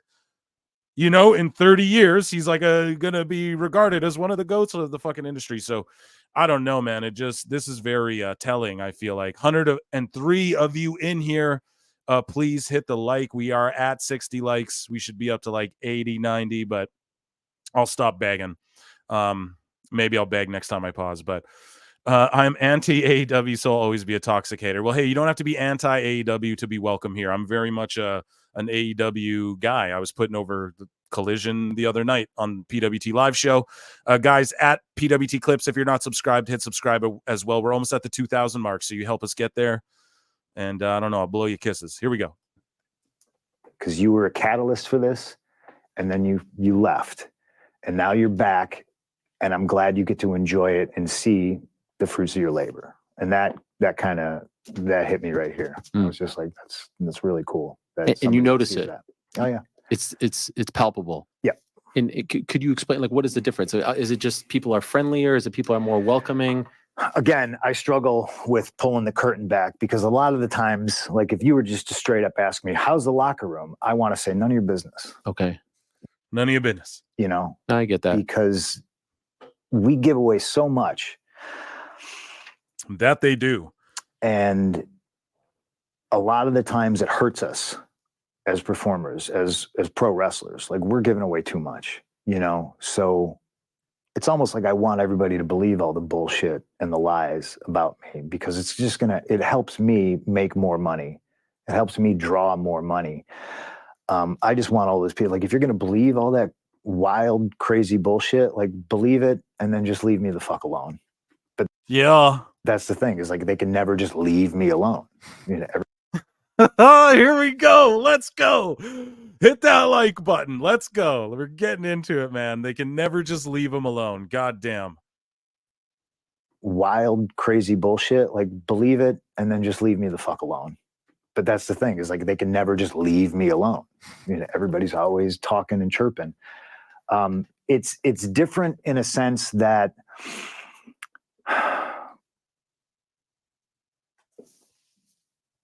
I'm not going to say friendlier. No, fuck it. I am going to say friendly. Okay, friendlier. All Friends Entertainment Wrestling, World Wrestling Friendship Federation. Let's go. Friendlier. You know, I mean, but you have to realize, like, to talk about the way the culture is now, you have to talk about the way the culture was when I got there. And I showed up, and it was very much Shark Tank, cutthroat, super competitive. And everybody looked at me like, fuck you, why are you here? You don't belong here. And I was on television with nothing but top guys. I mean, Triple H, What? Shawn Michaels, What? The Undertaker, What? Ric Flair, What? Kurt Angle, What? Kane. What? There's probably like 5 other guys I'm 100% forgetting, but, you know, like, it was brutal, you know, and to try to scratch and claw to get recognized and noticed, and to get that little bit of TV time that I was allotted, like, it was a lot different. Now I think it's more laid back, you know. I think that's probably, It's just everybody knows that there's a position to play, and the competitiveness comes from, like, okay, who's going to cut the better promo? We know everything's white hot. We all know that we're doing our role, and we all get it. So who's going to have the best, you know, like, that's what WWE feels like. They're all, especially that last week's promo with Punk and, or the segment rather, with Punk and Seth and Drew. It was very much, they were just kind of one-upping each other and whatnot. the best way to say it. It's a relaxed atmosphere. In the last few months, at any point did you have a face-to-face with Vince? I saw him at the Towers. Because again, everything happened so fast. Of course it does when it comes to Vince. It's also fast. So Monday before Thanksgiving, it sucks that, like, Vince is such a fucking piece of shit, or sorry YouTube for going just cuss at a Sailor Storm here, but it's like, you know, it just really sucks. It was just very selfish of him, where I didn't think he was that type of guy. I thought Vince was always like a misunderstood dude who, like, is selfish business wise, but not, because, like, dude, he'd put wrestlers through rehab who've trashed the company, you know, like, he's taking care of lots of people, but, you know, then he's a billionaire sex pest, like all billionaire sex pests, and it just fucking sucks, because now everyone's got a tiptoe when you talk about Vince, and he's just such an integral part of history. You know, you almost can't talk about wrestling without talking about Vince. So I don't know. This whole thing was great. Yeah, it's the best thing ever, and I definitely can't wait to follow it up with a match with Commander and Jay White. This is great. and get a phone call. Oh, we realize we can do this. And I was just, and again, Nick Khan, hey man, if it doesn't happen by Saturday, Royal Rumble, and I was like, Nick, I don't want to give away any leverage in negotiation, but Saturday's the business, like that. It has to happen, So hammering out a deal, Saturday debut, Sunday I'm at home and I'm like, man, this is strange. I don't know what we're doing, where this is going, but it feels right. And then I get a call. Oh, hey, we should probably get you travel to TV. We're in Nashville. So I fly to Nashville. I think I went home and I can't remember where I flew from there, but it was a SmackDown. And that night they were just like, do you want to come on the jet? You do NXT? And I just went, yeah, sounds great. So It's great. Fuck yeah. we're flying by the seat of our pants. We're doing all this stuff real last minute. And I had a carry-on, so I didn't have any clothes. So, as long as you guys find me a place to do my laundry, I need a gym, got to work out. We'll give you a tour of the new towers. You come to the gym. Yeah. Oh, people are on the phone and you're in the gym. And I was on the phone with Nick. I was just kind of like, okay, all right, And then I saw him walking down into the gym. He came in for his daily workout. Yeah. And what was that like? He gave me a big hug. He said, "Welcome home. Good to see you. Let's connect after I work out." And I was like, "All right." Haven't seen him since. You didn't connect? No. I think some stuff came up, Ariel. Oh, I thought like, literally. Come on, Ariel. Like an hour later, I didn't know if he was like, "Come up to the office and let's have a tete-a-tete." No, I had to go. Okay. I had to work out and. Is that the only conversation that you? I bet they did meet. Yeah, we actually did have a meeting. I planned the whole comeback myself. I'm actually going to buy my shares back for $1 like Dave Portnoy. And then I'm going to fire myself to win back good faith with the audience. Guys, hit that like. There's been over 100 of you. This has been like one of the biggest live streams of all time. I got to do this more often. I'm going to just do this every night. But we're at 67 likes. There's like 88, 90 of you watching now. Let's get up to like 70 likes at least. Thank you all so much. Had with him since returning. Wow. Yeah. How do you feel about what's transpired since? How do you feel? There's no positivity there. No. There's very much I didn't read all the allegations. I read text messages, and I went, "Oh fuck." Yeah, me too. I read them on the show.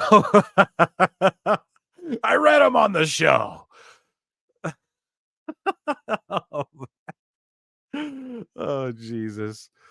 Pro Wrestle Times, man. Best pro wrestling podcast out there. I don't give a shit what anybody says. This, like, what?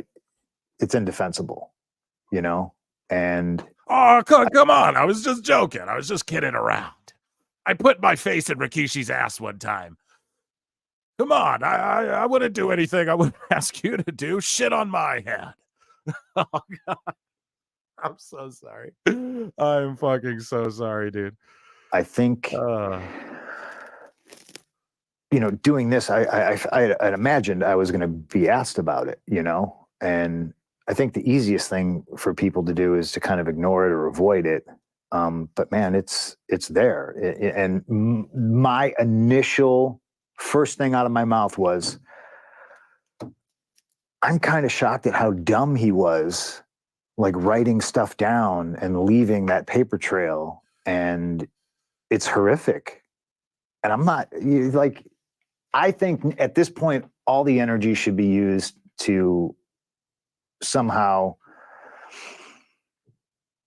I don't even know if you can make reparations or amends, but there's victims here, So like what CM Punk thinks about Vince and the CM Punk Vince relationship doesn't fucking mean anything. All that stuff takes a back seat. I'm more concerned about, like, going forward, how do those people survive after suffering all that trauma? Oh man, what a horrible toxic monster. He's a cancer. And the guy, the stone Mexican guy in the chat was this guy wants to harm me and other people. Phil. Jesus Christ, man.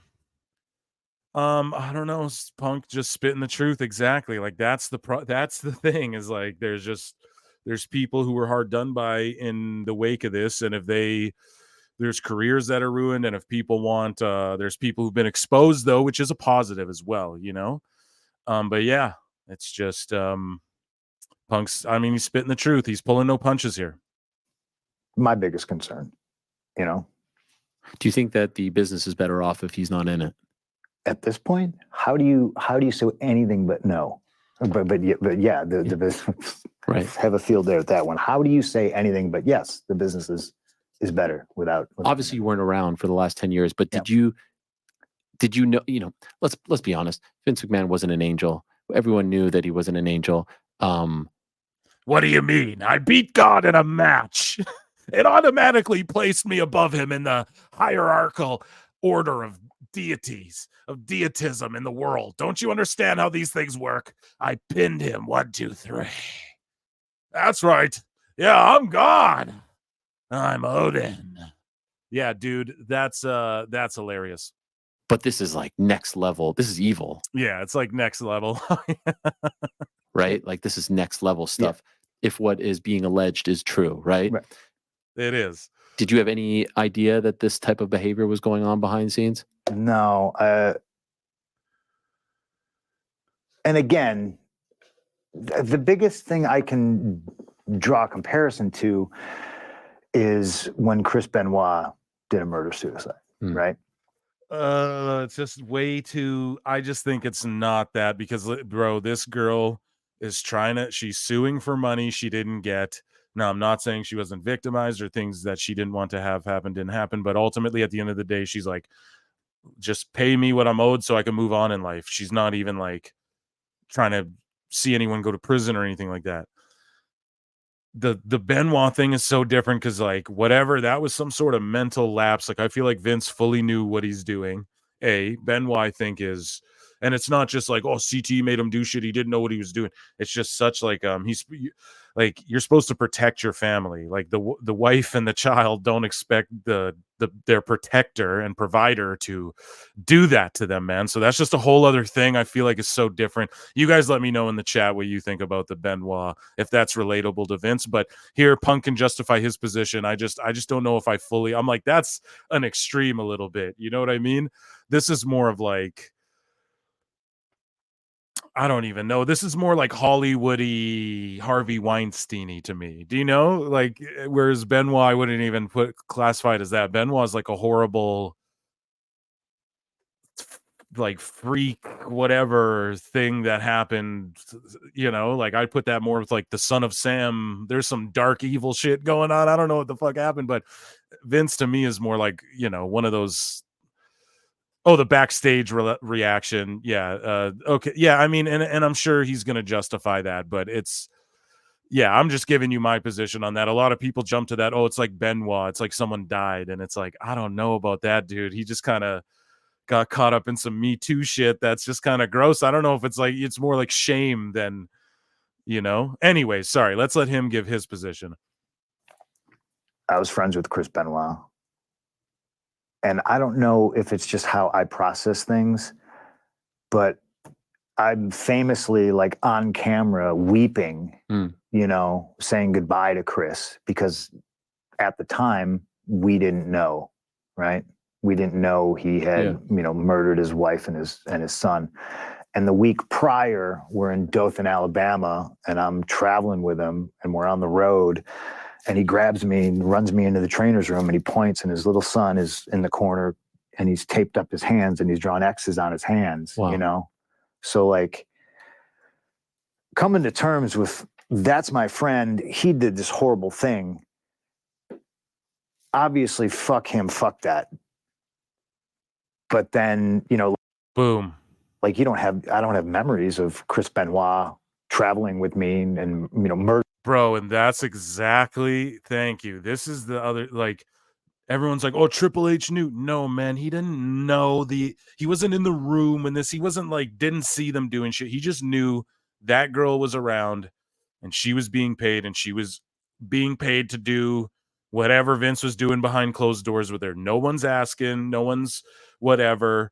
She's not coming to work with black eyes, I'm assuming, and stuff like this, right? So, like, nobody knows the extent of it. They don't have memories of, they don't know that that's what Vince, like, people are like, oh, Stephanie, like, that's her father, dude. Like, leave her out of this. You know what I mean? I'm sure she absolutely detests it. You know, there's no fucking, so, and it's exactly what Punk is saying here. Like, they don't know.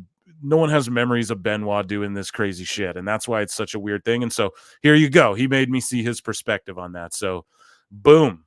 Murdering people at the gym. Right. So there was never any instances where I'd, you know, be in a room with Vince and he's, shitting on somebody or sexually assaulting somebody. Let's go. Yo, Punk pulling no fucking punches, man. This is a brilliant interview. Buddy, you know, it wasn't like Caligula in Rome. We just didn't see it, you know. But there's that part of me that goes, just like Benoit. Okay, I can see that. Oh, and that's the thing. It's like, I'm sure that's crazy. Jeffrey Dahmer's mother wasn't like, oh, I can see my boy doing that. No, like, people are shocked that their friend or mentor or whatever is responsible for doing these horrible things. But I'm just more of I guess I'm pragmatic, where I just kind of looked and I went, yeah, okay, all right, okay, I can see that. Mhm. Kind of nutty, you know. Chris is kind of intense. He's quiet, and then you just, you know, you build that in your head, you know. But I think that's where he was always fascinated with me, because I was just like, fuck you, I got a dad. I don't, you know, you're my boss. Mhm. Like, let's just keep it that way. But it's been a while. Like, it's just been wild. All that shit. It's sad. Yeah, no, it's sad. And again, like I said, it's evil. He ruined his life. And you can say whatever you want, if only because I have so much respect for the business. Yeah. So I will ask you the question. You can tell me to fuck off. Okay. What was the plan for you for WrestleMania? That's what everyone. That's like the $64 million question at this point, because they want to try to we want to try to put the pieces together. Like, was this the original plan? Did it go here? Did it go then there because of the injury? So could you tell us, as of Royal Rumble, what was the plan for you for April 6th and 7th? It changed a lot, you know, because I came. He was gonna fight Seth. It didn't change a lot. He was gonna fight Seth, and it changed a lot for Drew. Back in, and I told Triple H, I was like, look, man, I'm not here to steal anybody's spotlight, take anybody's main event. Like, I get it. Toxic. What a toxic guy. He's so I was toxic. pissed 10 years ago when I had to sit through Rock Cena 2 years in a row, you know, and now, but everything's different. Mania's 2 nights now. So more people get that opportunity. Exactly. For me, it was always just about the booker in my head. You cannot become main event talent unless you work with other main event talent. You cannot become main event talent unless you work in the main event spots that are normally afforded only for the main event talent, right? And that's just what I craved, was more knowledge, more experience. I want to be that guy. I want to see if I can be that guy, because I know I can. I know there's people that don't think I can. So that's more motivation to show them that, yes, 100%, I am that guy. And I'm not, I came in and I said, I'm not asking questions. You know, you're I the saw boss. that in your video blog. So he didn't answer the question at all, but he, you know, so good on him. The one leading up to Royal Rumble that they put together, where you're on the treadmill and you're like, before I used to stress about X, Y, and Z. Yes. Now you're just kind of letting. What am I doing at TV? Where are we going with this? The booker in my head. I'm looking 6 months, 8 months, 12 months into the future. Like, what are we doing? You know? And now, after doing all that and all the experiences I've had, I'm just kind of just like, all right. Yep, we get the sense of that. Just breaking things up here. We get the sense of that, guys. If you haven't yet, make sure you hit like, make sure you hit subscribe on the video, make sure you hit subscribe on the channel. We're almost at 2K subs, and we're at like over 400 over on the other channel, which is crazy, you know, because that one's just the long form shit. And so, yeah, just appreciate you all. Make sure you hit like, make sure you hit subscribe if you can. This is compelling stuff. I'm locked in. I'm tapped in. I'm so grateful you're all here with me. We're at 72 likes, 88 watching now. Let's get up to 80 likes, guys. 80 likes, please, if you could. I'd appreciate that. And yeah, I don't know, the Benoit thing, we're off all that, so I'm not gonna read any of those chats. Here, let's continue along with this. Shout out Ariel Helwani in the MMA Hour. Shout you guys out. Shout out CM Punk. Ariel, love you, bud. We're on the same team, bud. Allies, bud. Did you like that, though? If that was it, would you have been happy with that? Me and just let me play this damn video, bud. Seth? Mm-hmm. Yeah. There's history there. There's a story there. Was a part of you hoping for something else? You, Roman, you, Cody, you were content with this? No, yeah, 100%. I mean, Roman, I think, is the guy right now. So if you were to say to anybody on the roster, you're going to be in the main event of WrestleMania, who do you want to wrestle? You say Roman. Mm-hmm. That's a business formula. That's what you shit. do. You know, and there's other people, but they're like me. They're like semi-retired. You know. How do you guys get along? It's all business, baby. Yeah. As you said, you're not here to make friends. You're here to make business or make money. I'm not here to make friends. If I have some friends from my prior 10 years in the company, awesome. You know, if I make some friends along the way, that's just sprinkles on top of a cupcake. I'm here to do business. Oh yeah, cupcakes are great. Business to make money. But the ironic thing about that is you wind up becoming friends with the people you make money with. Yeah. Yeah. What about you and Paul Heyman? You referenced him, the wise man, right? How are you guys now? We're great. We're great. Going into the Hall of Fame. Yeah. Great. Yeah. Will you be there? Oh yeah, I can't miss that. Yeah, 100%. Okay. How do you feel about the way things have shaken out now? You know, Rock comes back. We think he's going to take Cody's spot. Like just Booker now. Yeah. I'm talking to, Phil the Booker. How do you feel about this? Oh yeah, Phil. It's a great name. Phil Marks, Phil Brooks, Phil Books. It's awesome. It's great. I like it because to me, you always want to leave people asking questions. And our audience is much wider than the internet, right? I know a lot of kids are on the internet. I don't know if you read Cage Match ratings though, but they disagree with you, Punk. YouTube and TikTok and all that other stuff. But the TV audience is so much broader and it's global. So Rock coming back is huge, gets a lot of eyeballs on different people. And what that does is creates an environment where, okay, you got to step up. I did it 10 years ago when I wrestled The Rock. I very much had that chip on my shoulder that was just like, okay, show him you belong. Show him you can swim with the sharks. Yes, sir.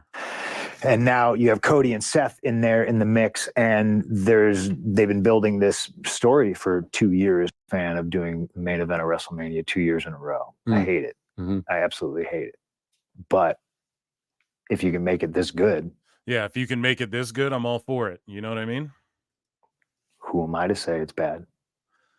Because it's just all about what's over. That's what I want to see at WrestleMania. Just what's the most over shit, So it's it's like I don't care if it's a rematch, if it's done good, if it's just shoehorned in, like The Rock, John Cena 3 times in a like that was whack. Everyone thought it was whack because it was just you could tell. And when Vince was pushing Roman down everyone's throats, man, you guys gotta go watch that Roman Reigns A&E Legends biography if you haven't. Fucking phenomenal.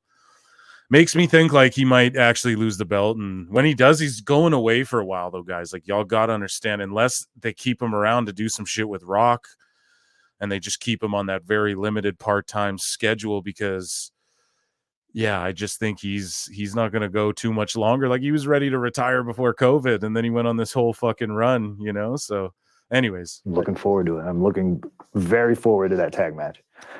Was it the right call to have Roman beat Cody last year? I mean, look where we're at now. Yeah. I mean, I could go either way. I mean, you're on and the string of business that they've done prior to me even coming back. It's pretty impressive, and that's what pro wrestling business is about. It's about making money. Boom. This version of The Rock, like Hollywood Rock, the heel Rock, all that, Versace, swearing, F-bombs. Yes. Your thoughts on it? The promos on social media, the stuff that he's been doing there. I'm more offended at insider wrestling terms being bantered about than I am about F-bombs. Yeah, you fucking marks. God damn it. Trying to work a shoot angle, and you marks are giving me color hard way. Let's go. Oh my goodness. I'm not the FCC. I'm not on the board of directors. I don't fucking care if somebody swears. I feel like I started all that because I remember cutting a promo on Rock on the stage and he was in the ring and I was just like, cool, we're all going to swear, blah, blah, blah. So I see both sides now. You can't argue that he is this big. So does he get to break rules? Fucking absolutely. Guess what? So do I. you know, and boom, guess what? So do I. He's not there to have 35 minutes spectacular in a fatal four-way with Viking coach John Silver and Brody King. You gotta be out of your mind. Yeah, dude. You know, that's all it is, man. Yeah. and is it unfair? Maybe. I'm not ever No, it's trying not to unfair. If you're the house, then you get to do what you want. do anything malicious. I'm not using Exactly. As long as you don't Hogan and you don't do anything malicious, you're all good. Not saying Hogan was, I don't like to bury Hogan, but he did, you know, but a lot of people do. A lot of people do. a set of tools Cena's done it. Everyone's made the bad calls, you know, thinking that they're the truth. that are completely off limits to somebody else. It's not my company, but again, the booker in me, if somebody lower on the card is going to drop an F-bomb on television, it's got to be as good as when Rock fucking did it. Because otherwise you're in trouble. Boom.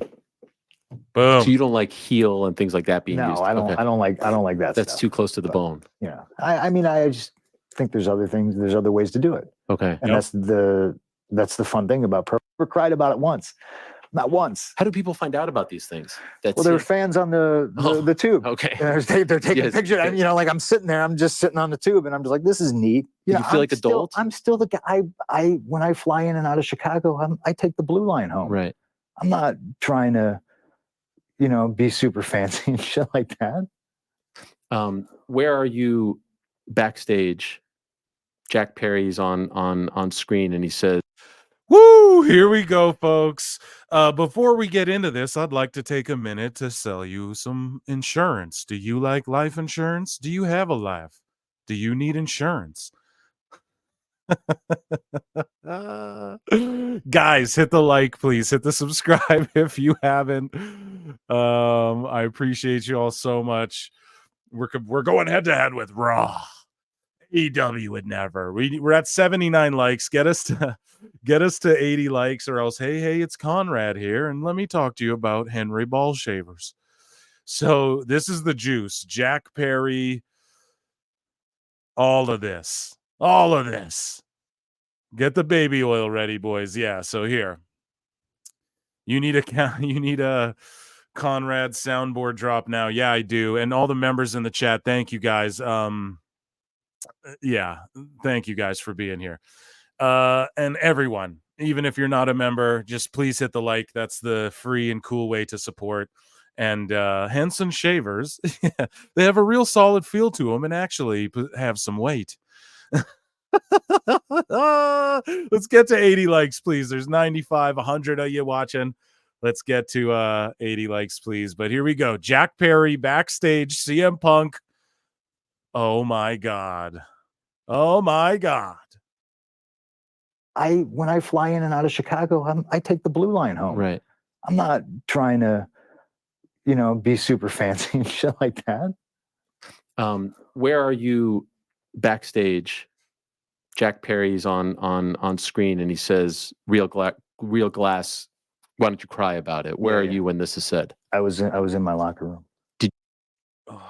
After they left him at the airport, he's sitting in his locker room, and this fucking Mark Jack Perry says this shit. Do you feel like that was directed at you? Yes.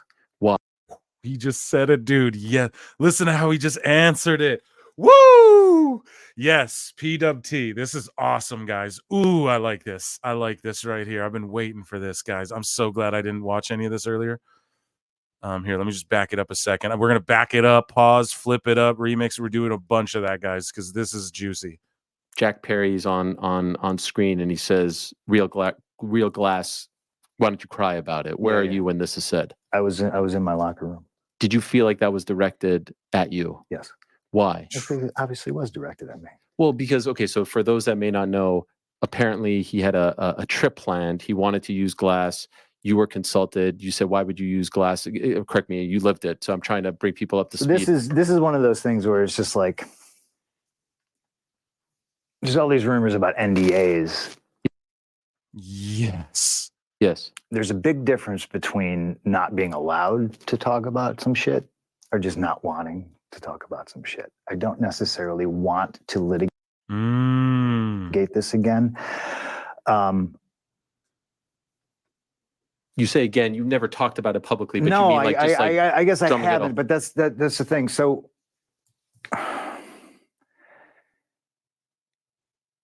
Tony's big idea was a separate show.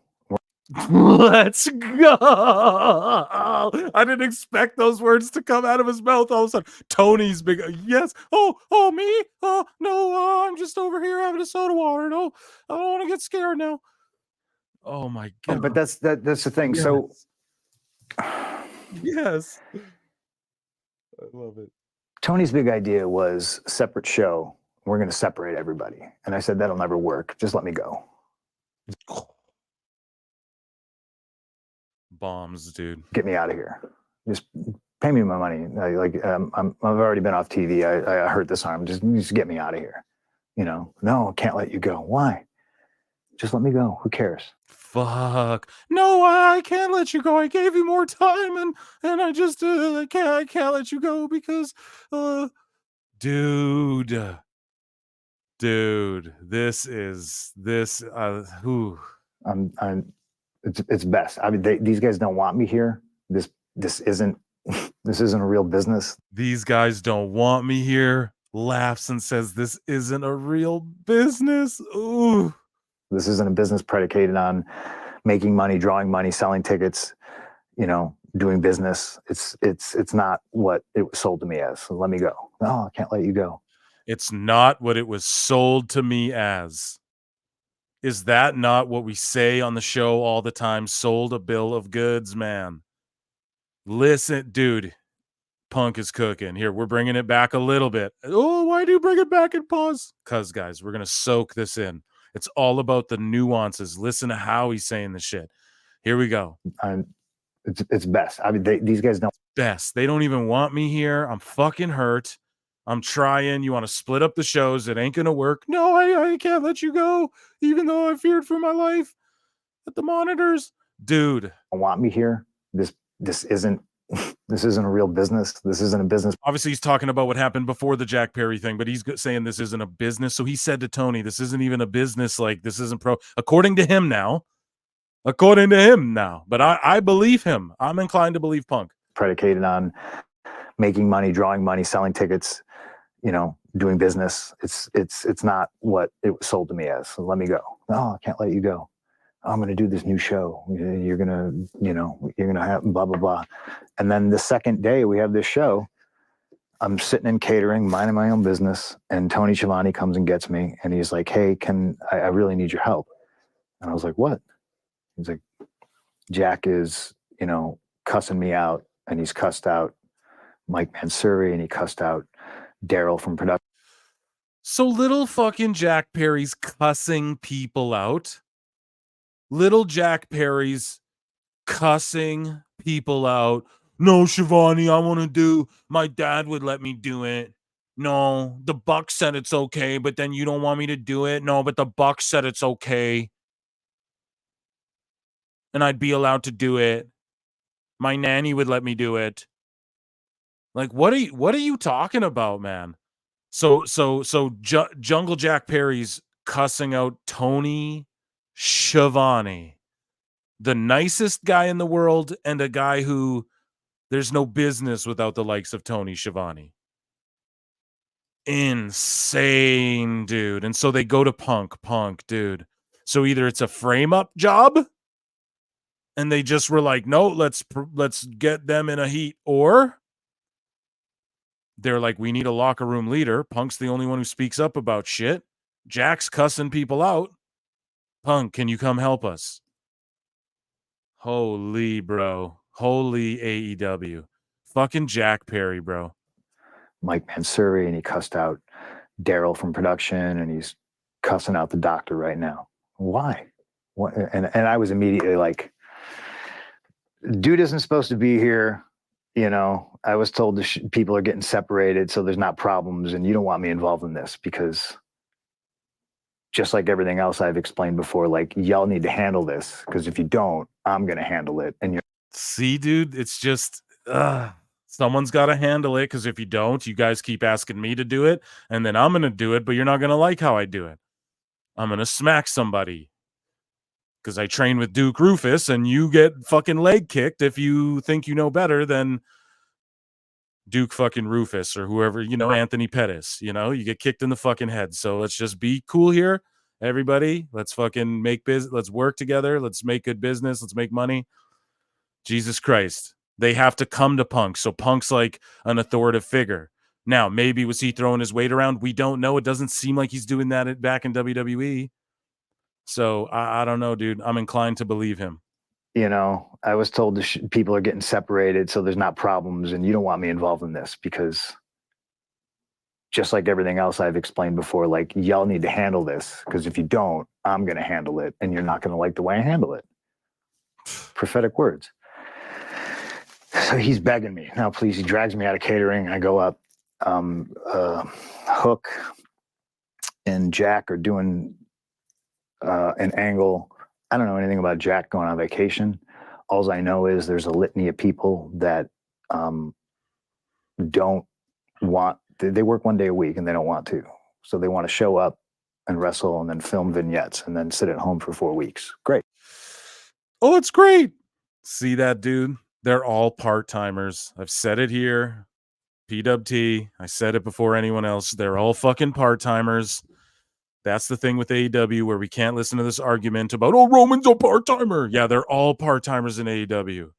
So, like, we can't criticize WWE for that. So, you know what I mean? I'm not an AEW hater. I'm just showing you the flaw in that logic. Everybody in AEW is a fucking part-timer. You wrestle once a month, if that. You know what I mean? So, there's some guys who wrestle maybe 4 times a month. Dominic Mysterio wrestles 4 times on a weekend in a European tour. That's all it is. Here, we got a we have to get to this. John JID with a super chat. Oh man, a super chat. We'll give him a round of applause. We'll play him some tunes.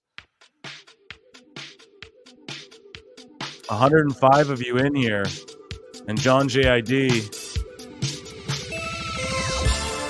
said, I want some tunes and I want my question answered or asked, rather. And John JID says, it's clear no one at AEW has initiative to solve problems themselves, letting problems fester till the pot boils over and it explodes every time. Yeah, you're right, dude. And this is what I'm trying to say. They're like, oh, no, we just work angles on the reality show. Go watch AEW All Access. Ruby Soho wanted to beat up fucking Ty Conti.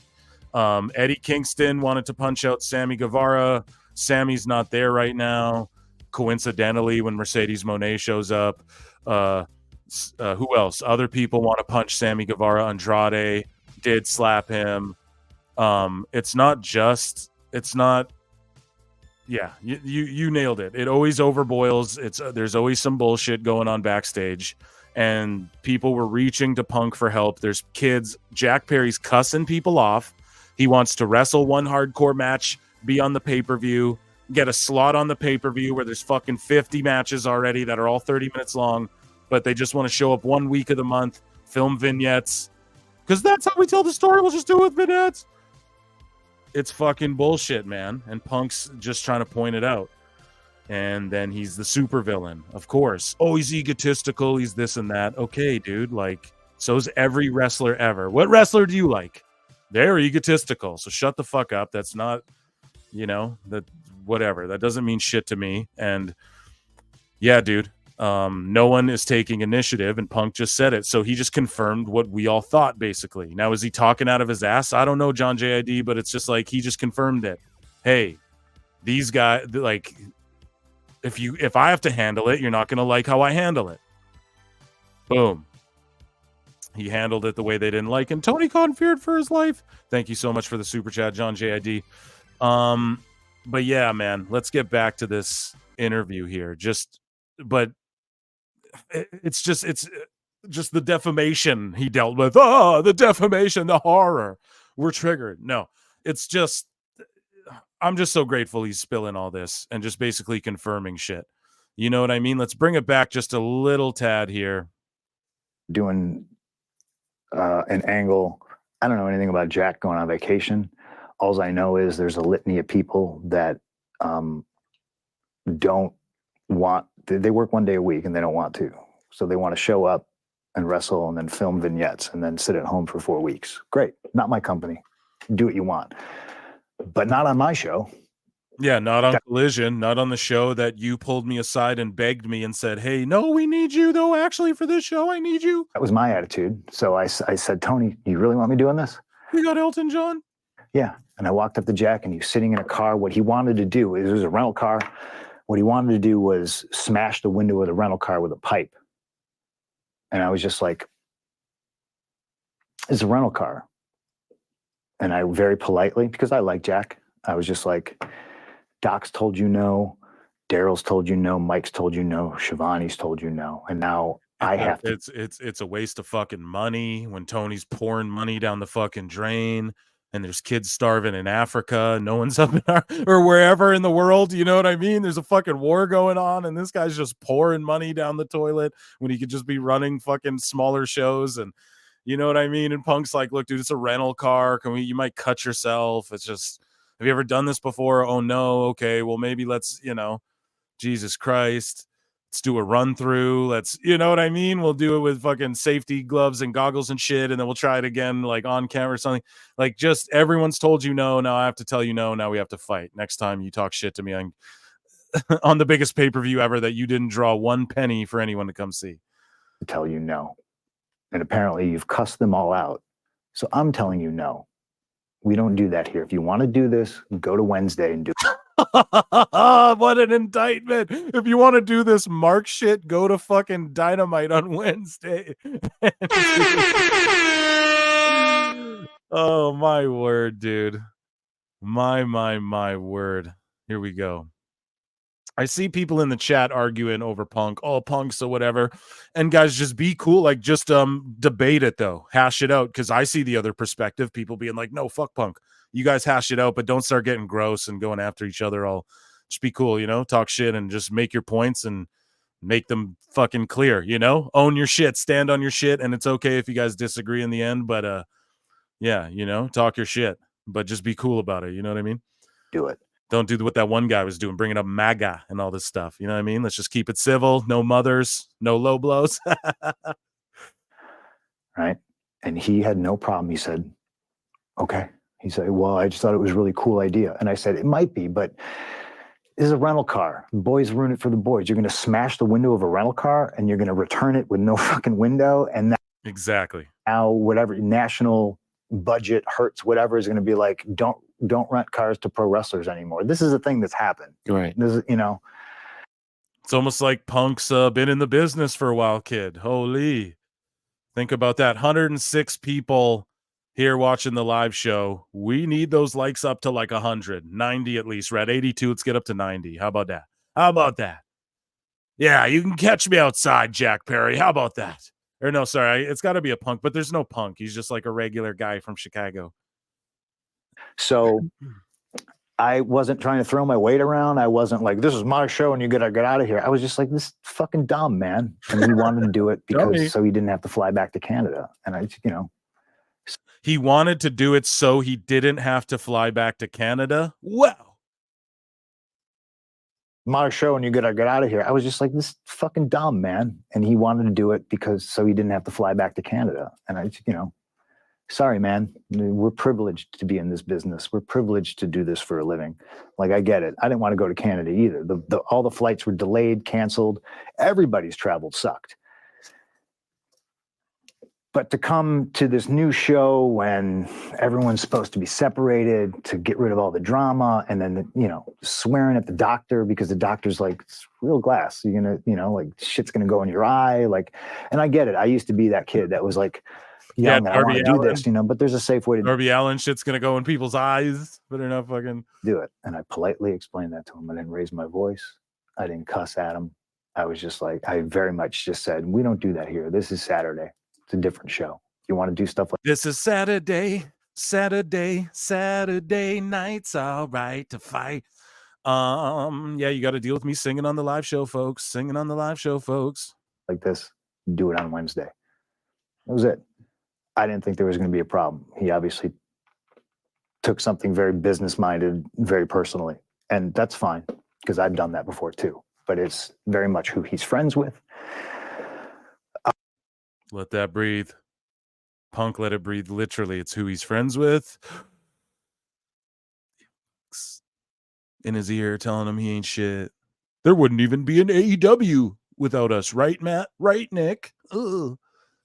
Fucking Jesus Christ. And I'm a Young Bucks fan, man, for real. And I even put over their new gimmick, but let's get real.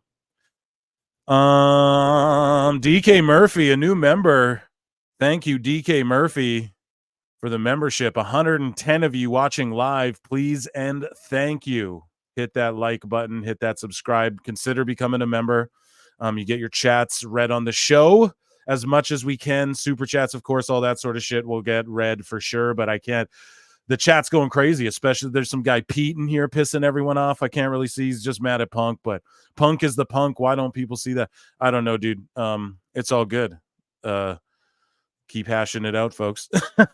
Pete's in there battling on his end. Everyone else seems to be on Team Punk over here. I'm Team Punk for sure. But yeah, these guys just really think that they owned. Well, they do own AEW, but they just think like they own. I don't know. It's gatekeepy, bro. I feel like that's what the fandom is too. It's what driven me away a little bit, and I hope they're all waking up to it more now. And a lot of the AEW fans wanted to like Punk. This baby oil is everywhere. Yeah, oil me up, dog. We're oily crybabies here at PWT. And you know, shit never got squashed.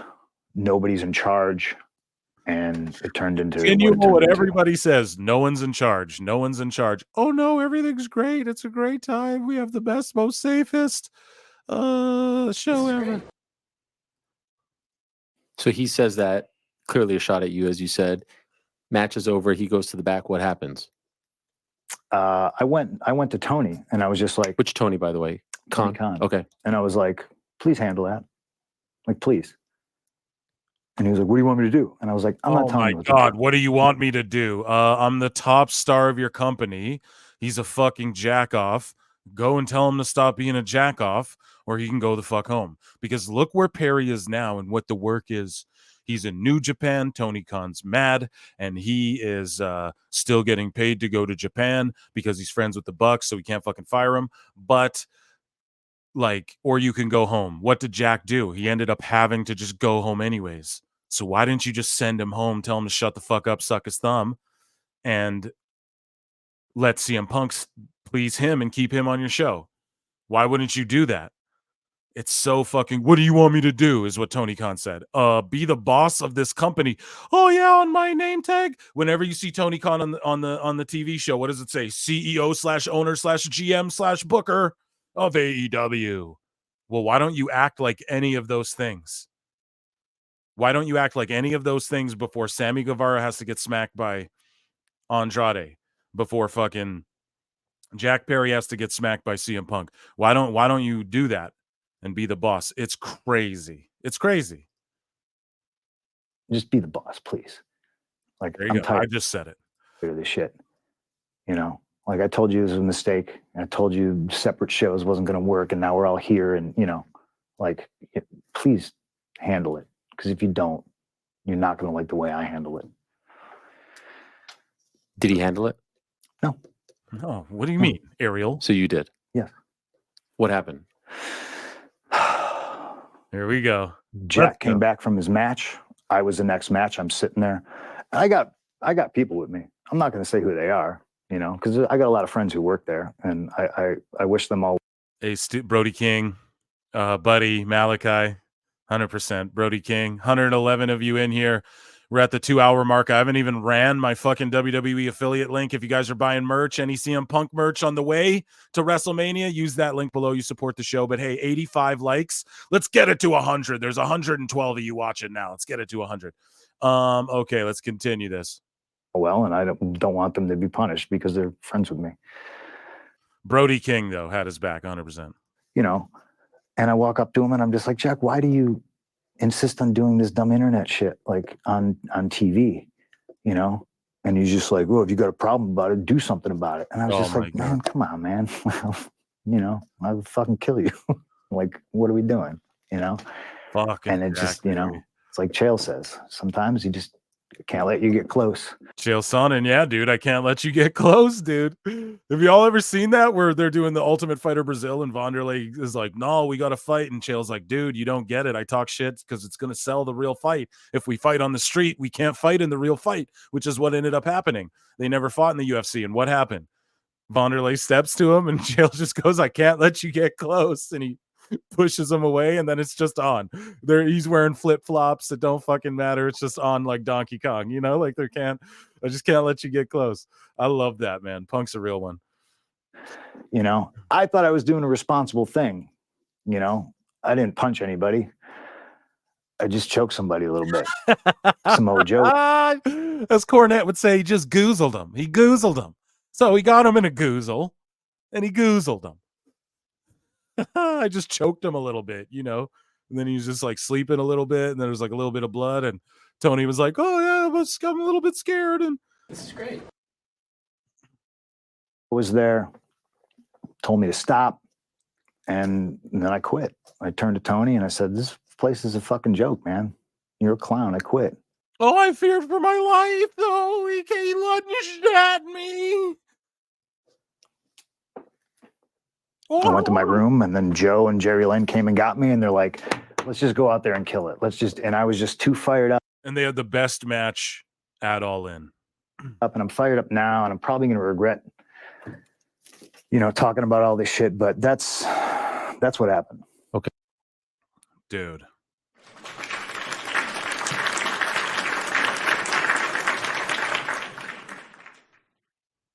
Dude. What can you say? What can I say? This has been one of the greatest live streams of all time. No gaming. PWT games, no gamage. We'll get some in. We'll try. We're trucking through this here. That was phenomenal what he just revealed. My word, man. Oh, my goodness. Okay, so for those that don't know, you actually did go out and wrestle. Yes. Do you, like, is that all just a blur for you, that match? Do you even remember? Oh, no. That match is I was just like, this is the last time I'm ever going to wrestle Samoa Joe. You know what I mean? Yeah. Yep. In a big platform like that. This is my last match in this company. You knew that. Yeah. I quit. I said, I fucking quit. Yo, he quit. He goes, yeah, dude, I quit. Now let's hear Jack Perry's side of the story. Bro, what is all this shit, Jessica Lopez? Yeah, dude, you're coming in here. Support all these other channels that what? Solomonster blocked me when I just quote tweeted him and disagreed with him. And was like, oh, I disagree with this statement. I think this dude blocked me. Yeah, go support that guy. Like, dude, you come in chats to go say, go support other people. Why? Because they're not laughing at this? Why? Because they're afraid to cover this? Why? Because they're vying for jobs somewhere the same way these other podcast guys get jobs and get their little media passes. Dude, are you fucking kidding me? If you can't watch this and laugh at this, you're a fucking clown. You know what I mean? It's all I got to say. Like, it's actually silly. Bro, it gets better from here. Trust me. Awesome. Because, it gets better. It gets even better. DK Murphy, new member, says Cornette will be interesting this week. Yeah, absolutely. Shout out Jim Cornette. Shout out Ariel Helwani in the MMA Hour. We got people tell it, Phil. Facts. Yeah. You like just laugh at this shit and like I don't care, like shout out these other channels. And Pete's cool, bro. You're welcome. I'm glad that you're in here and you're not being like gross. Anything I've seen of you is just stating your opinion. And let's hear Jack Perry's side. Yeah, let's hear it. Here's the thing, dude. Jack Perry is friends with the Bucks. Okay, and at the end of the fucking day, let's hear Tony Schiavone. If Tony Schiavone comes and says, this is all Tony Schiavone has to say. Yes, I was cussed out by Jack Perry one time. And instantly Jack deserves to get whatever the fuck happened to him. So right there, dude, Pete, that's why you need to just chill, take a deep breath, and be objective. Just be Batman for a second. Take yourself out of it and your own perspective. And what everyone said to you in the chat, take yourself out of it and look at it from the outside in. If that guy told Schiavone one time to fuck off, he deserved to get choked out, in my opinion. You never took jujitsu, bro. You get choked out. It happens, okay? It humbles you. All right. It's happened to everybody. People make fun of Mox. Oh, he got reverse triangle choked. Yeah, I'll put you in a reverse triangle. You can't shit on Mox for that. I don't care if the guy works at Chili's or is a janitor or a garbage guy. People roll. Some of the most lethal people who roll are lawyers and shit. Okay. So I don't even shit on Moxley for that stuff, dude. At least he's out there actually grappling. So Jack Perry, if he told Shivani Pete one time, if he told Shivani to shut the fuck up, Jack Perry deserved someone to smack him. He deserves someone to put him in a fuck, or at least tell him what the fuck you being an idiot for. 100%, bruv. So I get your side of it, but it's just, yeah, like you're calling him a cowardly loser. You'd never say that to Punk. You'd never say that to him, right? And that's the fucking thing. And I do give Jack credit. At least Jack was like, well, what? You got a problem? Say something. And what happened? We got a new member, guys. Band-Aid became a YouTube member. Thank you, Band-Aid, for becoming a member. We'll give you a round of applause really quick here. Then we get back into the interview. Guys, make sure you like the video. We have 105 of you watching right now. We're at 86 likes. Let's get up to 90. Let's get up to 90. I'll just read chats till we get up to 90 or what? We got to get up to 90, guys. It's the appropriate thing to do. Please wipe your feet on the canvas as you enter this squared circle before you step on the raw canvas, that is. Jack Perry has a reputation of being no, he doesn't. He has a reputation of being a schmarmy California prick, and that's actually a fact of people who know. Okay? And I'm just going to put that out. I'm not going to tell you how I know who I know what, but I know that he rubs people the wrong way, for sure. Just as much as Punk. 2:30 a.m. here, worth it. Word, dude. It's 7:30 where I'm at, so Central Standard Time. So you're lucky, I guess, or not so lucky, rather. I'm luckier than you. And then SRS reporting AEW. Whoa, Sean, sorry for being obsessed with you because you're reporting news that AEW releases, more coming, Tony in a panic. Yeah, there are lots of podcasts have talked about this. I've talked about this. There's people asking for releases as well. So I've been harping on Gold Dust, and I retracted it and was like, okay, I think I put my foot in my mouth and it'll be next year. But if it happened this year, don't be shocked. All I'm saying is also Hardy Boys, also Sting has been on a WWE Legends deal this whole time.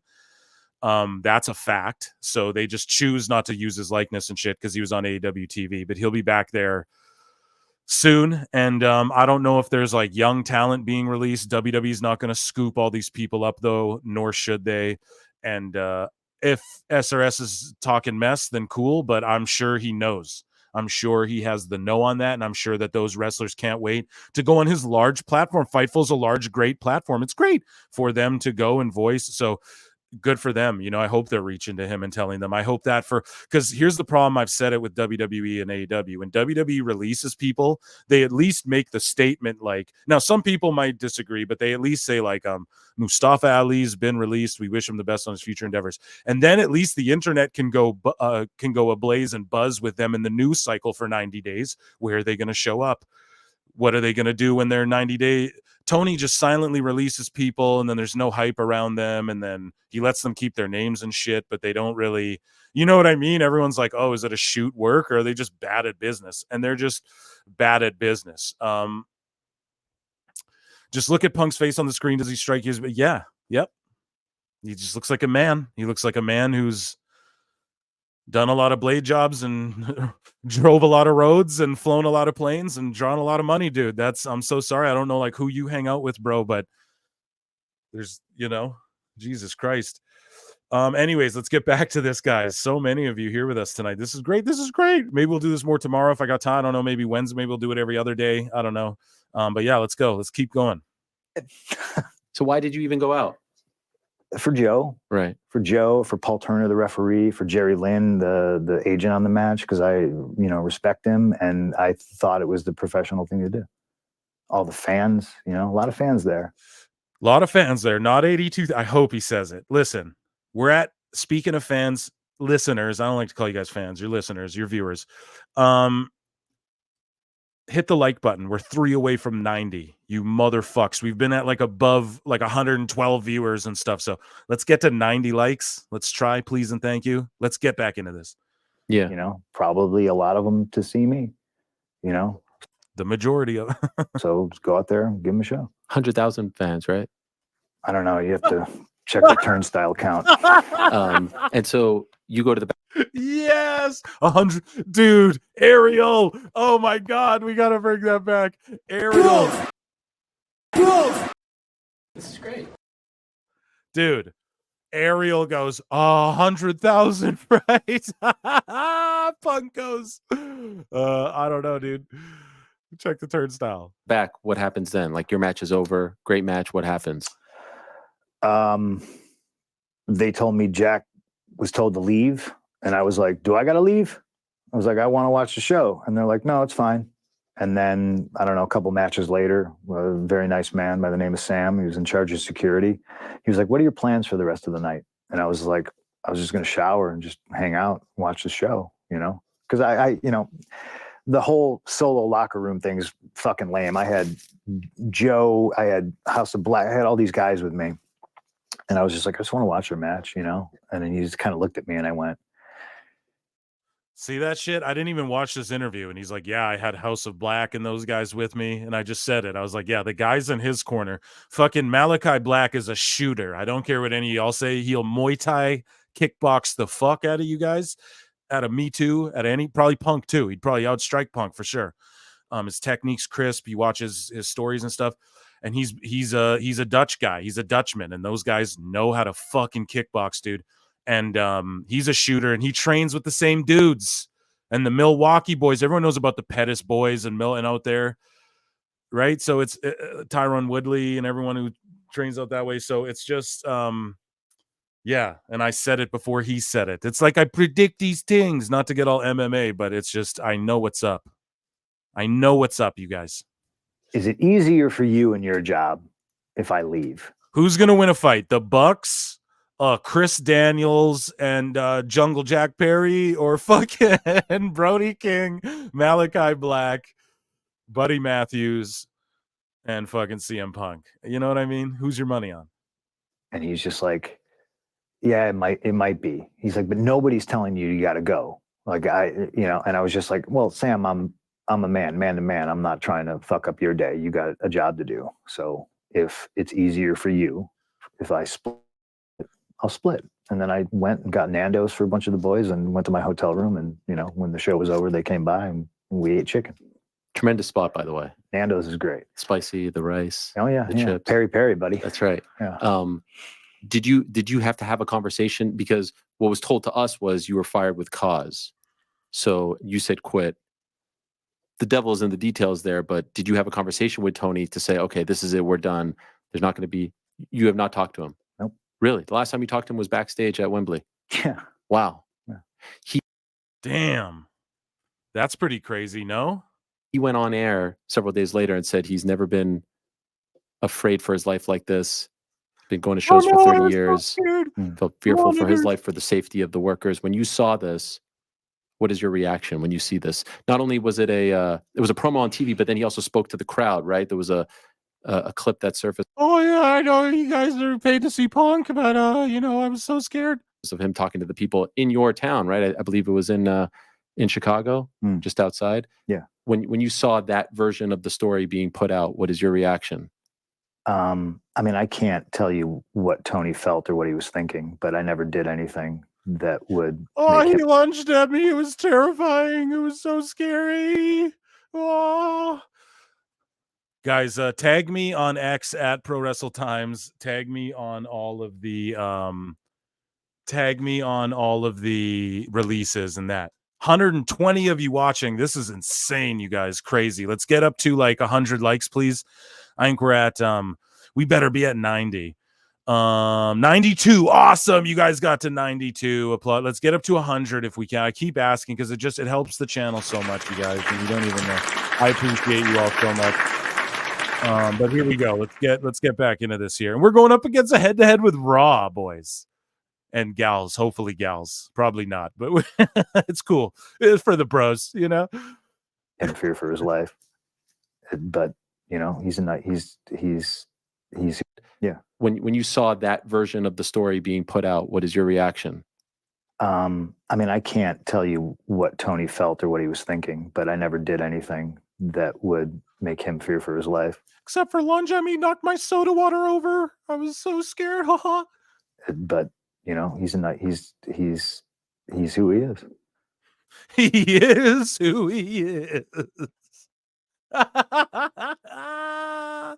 What does that mean? That could mean so many things. Did you feel like your reputation was being slandered? You know, of course.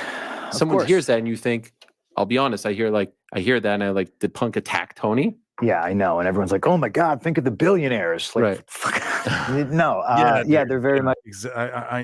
It's crazy when they defend Tony. Like, dude, whatever. I'm not going to get into all that. As a part of, there's a concerted effort to, I guess, slander me and try to ruin my character and stuff like that. Like, and that's kind of the genesis of all the drama, you know, like, don't do that. Why are you doing that to a guy who works for your company? Why are you lying? Why are you spreading rumors and lies and bullshit about? Oh, because we invented AEW, right, Matt? Right, Nick? Yeah, that's right. And we're the best tag team ever. And we definitely created the elite. We are the elite, the elite. You're top guy. Doesn't make any sense. You're only hurting yourself. You're trying to dim my I don't know, you know, jealousy, envy. I don't really know. And again, it's not really the time to litigate. Jealousy and envy lurk. It all and everything, but like, it's an unfortunate situation. I have a lot of friends there, and there's a lot of good people that work there. I hope they continue to get paid, and I wish them well. How would you describe what it's like working for Tony? This is going to be great. Man, it's a loaded question, you know, because I don't want this to be. I don't like the drama, you know. But I mean, it's the truth is the truth. Like, he's not a boss. He's a nice guy. Damn. You know, and I think ultimately that is a detriment to the company. But it's not my company. Mm-hmm. You know, I'm an outsider. I thought I was brought in to, you know, sell merchandise and tickets and draw. Which you did. Top merch seller the month you left. You were still the top merch seller. You know, numbers for pay-per-views. Oh, but we were just trying to offload all of the stuff we still had of his. Yeah, that's for sure the reason. And stuff, and I clearly did that, but that's not what the place was about, and some people didn't like that. Is there any part of you that's always like, man, I'm 45, I'm tired of this shit? Yeah, very much so. Yeah. And why? I mean, did you saw my exasperated press conference when I'm eating Mindy's? Yes, of course. Drinking Spindrift. So there's very much a guy who's just, I'm too old for this shit. So you just talked about how this all started. So then we go to the feud with Hangman Page, right? Adam Page. And it's okay, he's about to talk about how it all started. John JID, though, with a $5 super chat. My word, bro. And there's so many. We got to play you a little bit of tunes here, guys. It's a Monday night. We're feeling all right. Monday nights are all right to fight too, because Punk's here, recounting all the craziness that was. You know what I mean? I might have to just retitle this PWT Live Show. 120 of you guys in here. Thank you so much for rocking with us. And thank you so much, John JD, for a $5 super chat. Came in, pulled his $5 dick out and said, it's crazy how over CM Punk is now. And the elite were left on the curb of popularity. Tony's drinking an extra big soda water right now. Yeah, he absolutely is. Oh, sorry, I wanted to give you one of those. It is great, man. And it's crazy how over Punk it. Yeah, dude. And then when Cody brings up like all the Bullet Club cufflinks and shit, no one gives a fuck. He does his little salute to the elite and his thing, and people put it on the internet. I've liked it and retweeted it because it's cool. It's good that he does a little homage to Kenny and the Bucks, but who really... I don't know, man. No one really cares. The mainstream audience doesn't understand that shit. Tony's drinking an extra big soda water right now. Yeah, I wish I was too, folks. And thank you so much, John JID, for the super chat. I appreciate that very much. I'm just W chat, man. You guys are the goatest. It's just too funny. Here we go. Seems like, correct me if I'm wrong, when you debut in August of 2021, up until like the spring of 2022, it's pretty good times, right? You have that great. I thought so, yeah. But then when he says, I'm not here to just, fight you, I'm here to protect you or protect the locker room from you, right? Yeah. In so many words. And the story is that he, went off script, so to speak, and really pissed you off. Oh my God, Hangman is pissing off CM Punk, but do you know who's not pissing me off? Is Band-Aid with a $5 super chat. Oh my goodness. Music. Band-Aid pulled his $5 wiener out instead. Sorry, we got to stop that one. No one pulls their wieners out here, okay? Everyone put your wieners away, quick. They have my text. They found them. Everyone hide them. Band-Aid put $5 down and said, I just want to talk some shit about Tony Khan, and that's cool here. That's welcome here. You can, whatever you guys want to super chat about is welcome here. Just don't go all that guy who got banned earlier for getting all fucking political on us here. So Band-Aid says, for $5, knowing Punk called Tony a clown before quitting makes me happy. Yeah, dude, right to his face. Told him he quit. Went out there and said, yeah, I'm going to do this for Joe, not for you. Puts on the best match of the night. Tony's got to walk out. Oh, it was 5 stars. Oh. You know what I mean? And that's hilarious to me as well. It makes me happy. Now, I'm not like anti-Tony Khan. I've said it a million times. I bet he's like a super nice guy, probably hilarious to hang out with and shit. But yeah, he's just dealing with too much bullshit. And I don't know, this interview just put it all together for us right there. And I'm just inclined to believe this version of it. Now, obviously, he's kayfabing, or he's got to tell his side. Obviously, Jack Perry, I felt frustrated too, man. About what? You've never drawn $1 in this business, and you fucking are getting paid ungodly money, and you're already rich. Do you guys remember they did that promo where he's all babyface and they're at his house? They did like a vignette where they're at Perry's house and he's sitting in front of his pool in like a big $1 million kitchen. And you're sitting there going like, I can't relate to this guy. He's got the hottest girlfriend on earth. What the fuck? Like, he's a heat magnet, And nope. Let him talk shit to Punk and get rid of our biggest draw, and then we'll send him home when we should have just sent him home and kept our biggest draw. It's fucking, so it makes me happy too, because he had it coming. And thank you, Band-Aid, new member, super chatter. I just love it. People, the chat is goated. This has been the most epic stream we've ever done, hands down. And a solo one at that. By saying that, did you feel like that was the first time that your reputation, that your character was being slandered? What he said didn't matter to me. So this is Hangman, guys. But when you sit, peeling the curtain back, ladies and gentlemen, and again, if you want to believe all the bad things about me, please do. Just leave me alone. If I'm working with you and we sit and we talk, and I think one of the biggest criticisms about WWE was it's overly scripted. There's writers, pro wrestlers don't need writers. Some people don't. Some people do. Some people prefer it, right? It's, but I sat down with him and we hammered. I was very gracious, hammered out this promo. I was very gracious with this motherfucker trying to get a one-up over who's got this stank-ass attitude about me. You can just imagine, dude. You can just imagine. He's probably going to say it. I keep saying what he says before he even says it. I should let him say it, but I also got to pause. Shout out Ariel Helwani. Shout out the MMA Hour. Well, if you say this, what if you say this? Okay, I'll say this. Oh, if you say that, I'll say this. Okay, great. Great. Yeah, awesome. Great. And then he proceeds it's great to go on live TV and not say any of the shit that we talked about. What a dummy. What a dummy. I can't hear him because the crowd's so loud, and I'm looking at him, and I have to really pay attention to what he's saying because my responses matter. I can't just say what I had planned because it's not going to match what he's saying to me. And he's saying some shit, and I don't know what he's talking about. And I'm just like, man, why would you do this? Why would you ruin? TV is very expensive. You know, Oh no, it's okay. I'll just take it out of my pocket, out of my allowance. every minute of TV is hundreds of thousands of dollars between production and all that stuff. And you're just shitting on me and you're shitting on the business. Why would you do this? Hey, that's my job. And that's my gimmick. I knew the promo ended with him punching me. And I had to fight just double leg him.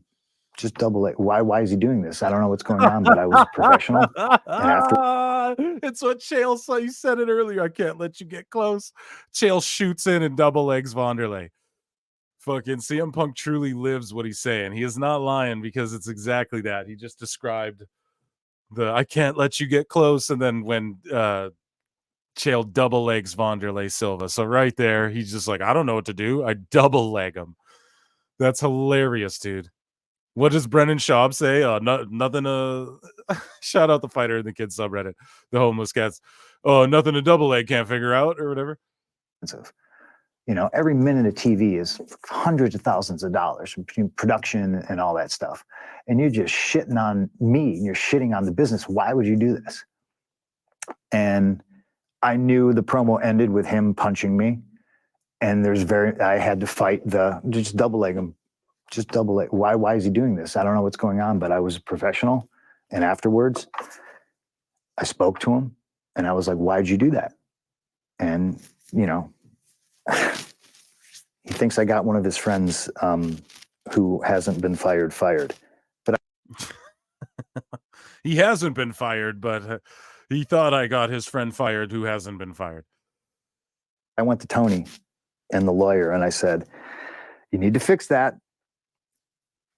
Because if I do, you're not going to like the way I fix it. So he's already, like a year before, hey, fix this problem or you're not going to like how I fix it. Hangman, empty-headed fuck. He wasn't even in the brawl too, and Hangman caused it all.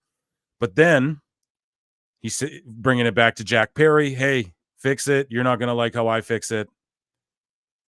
It's just Tony he just does it to himself. Why can't we be friends? Why can't we all just be friends? Why can't we be friends? Why can't we be friends? Everybody hit like, or you have to listen to me sing more. We're at 130 people watching, 94 likes. Let's get to 100 likes at least. At least. We should be ratioing ourselves 110 here. Let's go. Oh, my goodness. And again, Jimmy B with $5 super chat. TK, come on, guys. Oh, you popped me, Jimmy B. Damn it. Oh, my goodness. We got to play you some music. You earned it. Jimmy B, dude. That's... I don't mean to laugh, guys. There's some people who really use that shit for medication purposes, you know?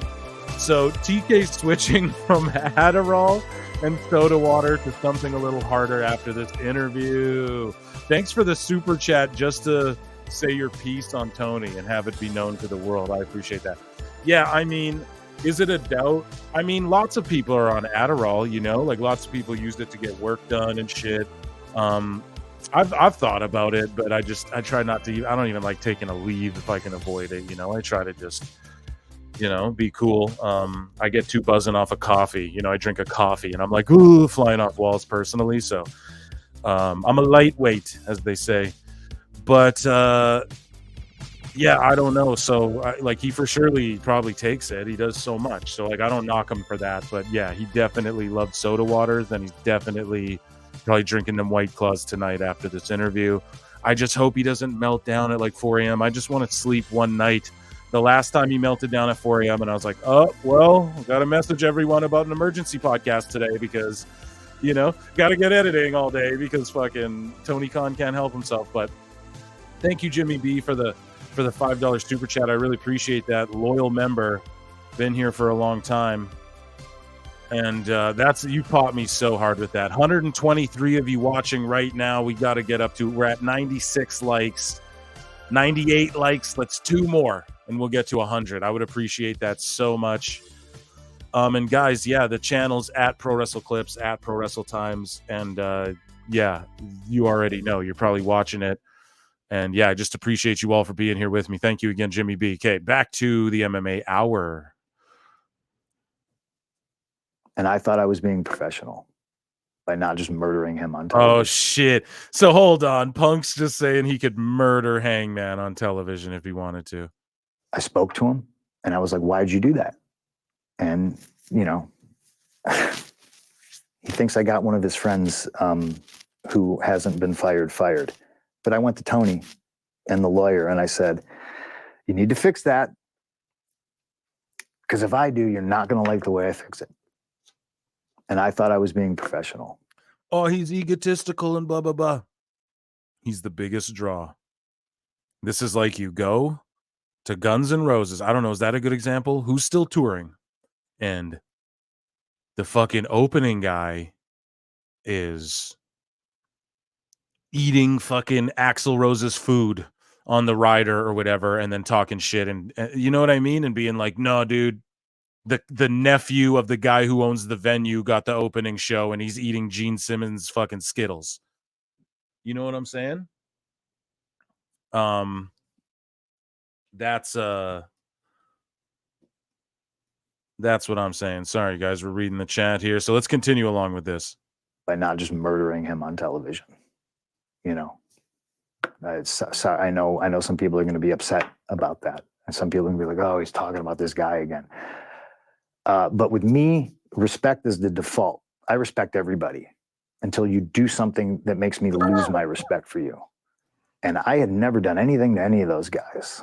If they're basing how their attitude is towards me based on some bullshit their friend told them. Exactly. Well, I can't help you. But I got plenty of friends. Because so Hangman, so what Punk's alluding to along the lines, you know, the Bucks are like, you know, he got cold fired, or hey, dirt sheets, he got Colt Cabana fired. But really it was just bullshit to drum up the dirt sheets. And that's what Cornette and them were saying. So I'm inclined to believe them, right? I mean, Punk thinks AEW is a bingo hall promote. No, man. And it is, though, the way they're doing their shit, bro. That's just it, right? He didn't think that. He thought he could go there and actually compete against WWE and get at least 1.2 million in the rating and have people go, oh shit, they might compete with Raw. And if they beat Raw, then that's what he thought he could go there and help them do. Okay. He thought he could help steer the ship. He sacrificed. He gave up his, you know, he didn't even need to come back to wrestling, dude. And so you're looking at it at this way like, oh, he thought it was a bingo hall. Well, no, he didn't. It's that they treated it that way. And so he said, fuck this, and left. Same with Cody. Why did Cody leave too? Because what he realized when he got into it, he thought AEW would be the next Starrcade, Great American Bash. He thought it would be the biggest thing that like Dusty was able to do, blow up every territory he went to. And no, dude, Cody realized, yeah, these people, they're catering the backstage. These are my friends, but I'm going to get out of here before I smack someone. You know what I mean? Before I have to literally kill myself jumping through fire tables to fucking have these people understand, like, what are we doing here, dude? There's a reason, you know? Yeah. Who don't like certain people, and I keep relationships business. Right. And yeah, that's everything went off the rails from there. It's a shame. It's a shame. It's really a shame. And you guys have a match, I believe from what you have said, you were kind of thinking the whole time that it would go off the rails in the match, so you couldn't really like fully. Well, how could I trust him? Right, of course. Yeah. You injure your foot, right? You break your foot. The week after, yeah.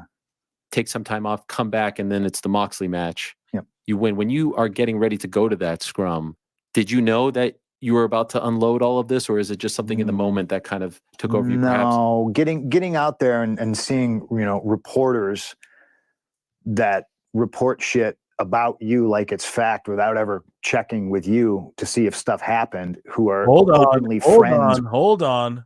Oh no, where were we? Where were we on the timestamp? Oh no, I fucked it up. But he was about to bring up Dave, and I was gonna hit the flute, and I fucked it up. Here we go. I think nobody would speak to me.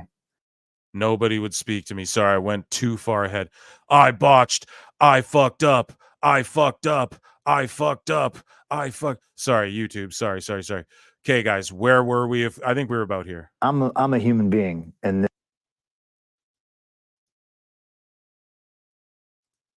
Oh my God, I did it again. You guys, I'm botching. I'm not even drinking this episode. What the hell? it, but the problem you have with pro wrestling is just anybody with a Twitter calls themselves. So were we here? God damn it. He was about to bring up Meltzer and I was going to play the flute and then I botched. Do you like Pipe Bomb now? Because I know. Did he talk about Pipe Bomb? I don't recall. And the lawyer, and I said, somebody go back on the live stream if you can and timestamp me.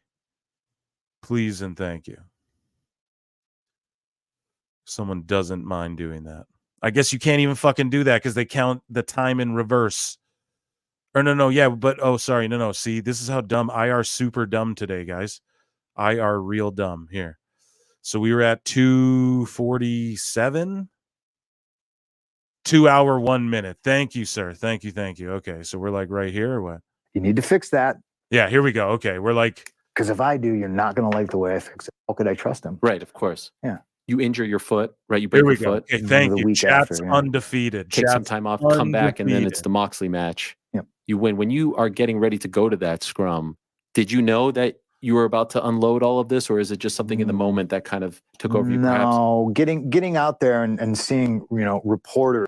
Hold on. No. Someone says, so no love for AEW in this chat. No. There's love for AEW, but we have to be objectively truthful. And this is sort of Punk burying AEW. And the person who came in here, the reason why people are going at AEW harshly, Cordell, I think your name is Cordero, is because there's a gentleman in here, who's just trashing Punk and being like, just all that shit. So it started getting nasty, but there is love for AEW. If you come on the last show, dude, I was blowing Collision for the first like hour and 10 minutes of it, and then it got goofy. But we do it all the time. We put it over all the time. I put AEW over all the time, especially when they do good shit. But it's just, you have to be objective. It's mostly bad. And that's why they're in the position they're in. And this shit here that Punk's exposing is what makes it bad. So you have to understand the chat's going to be more like, yo, fuck AEW on this particular instance. But if you come on the other show where we're not EFAPing, but like live reacting, watch-alonging, fight companioning, shout out JRE, with like a Collision, you'll notice people are going, no, I like this guy and they should do this. Oh, they messes. But even in WWE, I've done it too. Yo, they fuck up these people. They should do, just people don't get so triggered when you bring up WWE it's a real thing, but any people do. But anyways, though, let's get back to this, guys, because I just botched the time, and I was going to play Dave Meltzer's flute here. That report shit about you like it's fact without ever checking with you to see if stuff happened, who are openly friends with other wrestlers. It's just fucking high school. It's high school, cliquey, mean girls, drama bullshit. And I get there and I see these goofs, and I just... I see these goofs, fucking high school, because that's what they said about WWE. It was high school, cliquey, and when you have reporters who hang out with the fucking wrestlers, and I see these goofs fucking goofing around. For checking with you to see if stuff happened, who are openly friends with other wrestlers, it's just fucking high school. It's high school, cliquey, mean girls, drama bullshit. And I get there and I see these goofs, and I just, lose my temper. Top 3 CM Punk promos though. It was tremendous. Yeah, I know you don't like the word. Yeah. Do you like Pipe Bomb now? Because I know one time famously you said you hated Pipe Bomb. But again, what are we going to do? Are we going to credit me for changing the vernacular of how people talk about promos? Like, or are we going to just be like, he's overrated? You got to pick a lane. I like it. Yeah. I don't mind. How many terms are that associated with a person, right? Yeah. Someone says Pipe Bomb, they know they're talking about you. That's how I know I did something great that night. Sure. People are still talking about it. That's 2011. Yeah. It's been 13 years. So you do that. You say all of that, and it's fascinating going back and watching it because it's clear. Damn, dude, he went all in on this interview. Vince, WWE, this shit. It's amazing. That Tony's a little bit uncomfortable. Yeah, bro. And it's just, yeah, like we don't hate AEW. It's just they don't know it. It's just very B League, and then they just keep punching up, and Tony keeps melting down on Twitter. So you got to make fun of it. That's all it is. You got to laugh. If this was 2013, I'd be fucking making fun of WWE, you know? But it's just, here we go. And then this guy, Punk needs to grow up, bro. You keep saying that. Like, all right, bro, keep saying it into existence. Like, sitting next to you. Nothing he'd never heard before. Mm-hmm. Maybe he didn't know that it would come out right then and there. See, Punk's like, dude, Tony Khan's sitting right there. None of this shit was what he heard. Like, I've said all of this stuff to his face. That's why I felt comfortable saying it at the press conference, which was fucked for him to do. But it's like, when you're fed up, what else do you do? When you're backed in a corner, you swing, I guess, right? Or so I don't know. It's just life. He's a human. He made a mistake, whatever. He probably wishes he could do it differently, but he probably doesn't regret it either. Or maybe that is a regret. Dummy. Yeah. You guys know what I'm saying. Should have handled it. What happens when that should have handled it? That scrum is over. Went home, got surgery, got my arm fixed. Can you not talk about that? I don't think I can. Oh, shit. Tony, this is the one part of the interview where he's like, oh. This is great. 124 of you watching. Let's get those likes up to 110. We're at above 100. I love you all so much. Here we go. Let's keep going. That's Brawl Out, right? Yeah. That's the one where there is an actual. Yeah. Is there anything you could tell us about that? I didn't have to sign an NDA for anything I did wrong. Interesting. You know, what does that mean? It means I have nothing to hide, and I don't give a shit if people. So just for the record, once and for all, can you tell us what happened? No, okay. There's. Oh, there is. Yeah. Oh, for that particular one. There's an NDA in place for that one. Yeah. That is bullshit, man. Fucking Tony Khan, man. See, this is what I mean. He doesn't. It's not. Oh, I love wrestling, but he's not doing.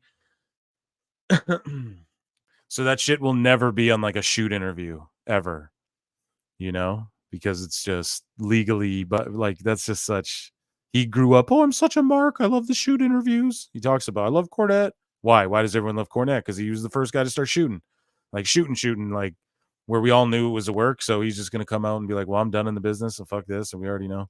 You did speak to Mark Ramundi when you came back, right? Yeah. Of ESPN, my pal. And you did say that you kind of regretted the way that was all handled. Is that? Well, sure. I mean, I think you can go back and be like, well, I wish I never did the scrum. Scrums are stupid anyway. Would you prefer if there just wasn't a scrum?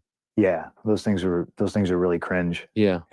Like it's pro wrestling. Maybe do one. Like I did one like the day I came back. I was like, well, this is a big deal. Like I get it. You know? Yeah, or do like a work one, fully work. You know, everyone's working. You know, but the problem you have with pro wrestling is just anybody with a Twitter calls themselves a reporter or a journalist or whatever. Oh, and yeah, I experienced shot at. You're literally called Pro Wrestle Times, man. So you report the news, dude. 130, you guys watching. Make sure you hit that like, hit that subscribe button. Let's get to 2K subscribers too. Come on, a only. Experienced it firsthand. You know, the amount of misinformation that came out based on that. And again, I will go back to, you want to believe all that shit? I'm Bruiser Brody and I'm running around, I'm running through the hallways and I'm just fucking sucker punching people and all that. Great, man. Awesome. Believe it. Because I'm over here and I'm over here now. Making money off it. And you ain't. Believe it. Believe that. See, that's what it is. That's what it is. Who's in the chat going crazy over, if I go to work and fight in my job, bro, that's not, you're missing the fucking point. It doesn't matter, because if you went to work and assholes were doing what was happening to you and you smacked them, you'd be justified, because it's almost inhumane in a fucking way, especially when you've never drawn money. And it's what Punk just said. I'm over here now making money off of this shit, and you guys aren't. Your fucking attendance is brutal. You didn't do shit. You fucked up. The Bucks aren't drawing money. The people don't care. You understand? AEW's trending downwards over and over again. That's why it's like, so if you just see it his way, And we all admit it, because I like AEW too, bruv. And I love the matches. I love Osprey. I love all that shit. But you got to admit that part of it, and then it will get better. Because if we can't admit that part of it, it won't get fucking better. That's why WWE got so shitty. And that's why Vince started getting forced to, I have to come out and apologize on TV with my family. And we're going to apologize and still not change things and blah, blah, blah. And that's why it took people being vocal. And TKO just going, you know what? The fans are vocal. We see the difference. We see the difference. And when Triple H is booking shit, you just need to get the fuck out of here. Tony just needs to get the fuck out of his own way, dude. He has all the pieces there. He has everything in place. He just needs someone with half a brain to listen to. And that he won't. And he lets people fight against. And there's a mentality. I've said it since fucking so early on this podcast. There's a mentality back there of like, no, what we're doing is the revolution. The shit don't stink. Well, WCW went out of business, so fuck Eric Bischoff. But they're not actually being real, dude. They're actually not being real. Phil, when are people going to be allowed to call in? Probably never, dude. No, I've never even thought about that. I don't know if I want that, but that might be too much. But I don't know. You put it out in the universe. Maybe one day we can do special call-in shows or something, because there's no way I'm, you know what I mean? There's no way I'm just like opening the lines to fucking people. That just sounds stressful. Anyways, back to this. It's just the amount of just lies and bullshit. It feels a little bit good to say that a lot of it is lies and bullshit, you know, but everyone's gonna, the people that don't like me based on that stuff, they don't like me anyway. They're not my audience anyway, you know. I don't know what else to say. Can I ask about, why is there an NDA? Like, so something happened? Because I was very scared. Things happen. People have talked about them. Worse things have happened. Because people can come out and say my real habits and things that I just, they can't find out. Otherwise, it'll look like a shit show, and I know that, but I can't admit it. And I'm a billionaire. Billionaires make everyone sign NDAs. It's normal, haha. In pro wrestling and in life, why is there an NDA for this particular one? You would have to ask the person that wanted me to sign an NDA. Would that be Tony? Yeah. I did try to ask him about it one time in an interview. It didn't go very well. Yeah, see, that's probably how I'll have to do it. That's a really good idea, Jimmy B. Shout out Jimmy B. So yeah, members only call-in shows. I'll figure out how to do it, and we'll do it. Imagine he answered you. No. Yeah, and again, I am very uncomfortable right now, like talking about. Okay, I don't want to make you uncomfortable. No. Well, I mean, I figured it was inevitable when I walked in the door, you know. But I also didn't want to be the guy that was just like, I appreciate that question, Ariel. Can't talk about it for 90 minutes or 60 minutes. Another shot at Tony Khan. Oh no, I can't really talk about that right now. I just really can't. 135 of you guys watching, my word. Get the likes up, please, to like 120, 110, 110. Let's see. Where are we at? 101. Let's get to 110, folks. Good folks. Minutes or whatever, you know. Like, I'm a human being, and this is real life shit that happened. And I don't mind talking about it because, again, I didn't want anybody to sign an NDA to hide some kind of bullshit that I did. You know? That's like, yeah, he's saying a lot by saying a little there. You know what I mean? In your mind, when that was done, did you think that perhaps you were done with the company? Yeah. Yeah, Ariel, you already asked him. He knew. Preferred that. And for the record, did you injure your tricep? Can you tell us that? If not, you know, I understand. In the incident, or was it in the match? Okay. Probably during the actual brawl, because he said the other one hurt, which was at the Rumble, and you think that was his return to a big pay-per-view. So that's a lot of adrenaline. But even just like, that's not the same adrenaline as fighting adrenaline. And when he tore his one triceps. And so that's why there could be suing shit. And that's why Punk feels justified. And that's why shit got settled quick like it did, because Punk could have said, dude, I tore my tricep being attacked by the executive vice president of this fucking company. But he can't say it because it's NDAs, and they gave him a bunch of money. I don't want to talk shit, but it's like, you know, what was it? Other people have said it, 9 million or whatever. I'm not throwing numbers out there, but you know, I heard of some shit like astronomically because they could, like Stephen P. News tweeting talking shit. I know that's cringe. I think it's cringe too. Like I don't want my lawyer tweeting talking shit. But shout out Stephen P. New. I love him. I'm not saying he's cringe, but just that situation was kind of like, oh, dude, you know, like don't be fucking tweeting. Like I don't know, just that to me. But I don't know. I don't think he'd do that if he wasn't confident in saying like, no, there's a lot of money that could be taken here if. And I just think, yeah, Punk got injured in the brawl because he also said earlier in the interview, if you guys don't remember, that's why I'm here. He said that he didn't feel when he tore his other triceps. The other one really hurt. Well, he was at the Royal Rumble. Like, how much more adrenaline could you have if you're in a real fight? And he was in a real fight and tore his shit, and that's why he didn't feel it, and that's why this was all very silent and behind the scenes, and let's just pay Punk a shitload of money, astronomical 7-8 figures, daddy. Damn. Yeah. Will you ever be able to talk about this? I don't know. Is there a? Okay. I don't know if Tony like not. I want and like in Minecraft, like no one ever wished that. I don't know wish, but it's just like the lifetime thing. Where does that go? Who can enforce that? Tony's estate after he goes one day. He's younger than Punk, is he not? So that's what I mean. Like, can Punk ever talk about it? Probably not ever, which is fucked up. You know. I don't know. I don't know how you I don't I've know never had to sign one. Why does anybody want to talk about Well, it? just for the record, you know, just to know. It's grown into this ridiculous thing, you know? Like, again, just go ahead and believe what you want. So you go away, and it's kind of good timing because obviously you never want to get hurt, but we don't know if you're suspended, if you're hurt, if you're recovering from surgery, you just disappear. Did you ever get close to being let go at that point? You said at the beginning of all this, you said, please, you know, let's just do it here. Well, nobody in the company spoke to me for, I don't know, six months. How's that possible? I don't know. Not a soul. Paid for my surgery, booked my surgery. You know, thankfully, Dr. Sampson, who I knew from WWE, I have a good rapport with, like he helped me with that. But like, didn't everyone try to say, "Oh, Punk buried Dr. Sampson," blah blah blah blah? But nah. Right. And then in the chat, he said it hurt more in the Rumble. Exactly. So why did it hurt more in the Rumble? Imagine that was his first match back in WWE. Oh, he did the MSG show. Cool. You're on the Royal Rumble pay-per-view, packed, sold-out house. You get a huge, monstrous pop when you come out. That adrenaline's high. What I'm saying, what could match that adrenaline? A fucking real physical fight. So what I'm saying is he was in that real fight, and that's where he tore his other triceps. And that's why he won't say it and that's why he didn't feel that one, but in the Rumble, he felt that one because even that adrenaline was so high. But what could match that to where he wouldn't even feel the other one tear off the bone?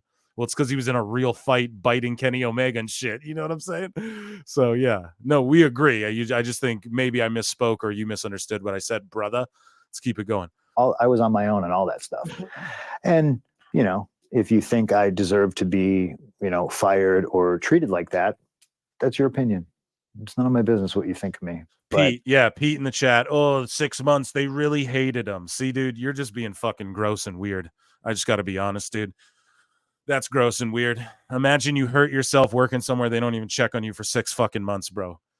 That's crazy. Crazy. And you're their top draw. You make them the most money. Got them their first $1 million gate.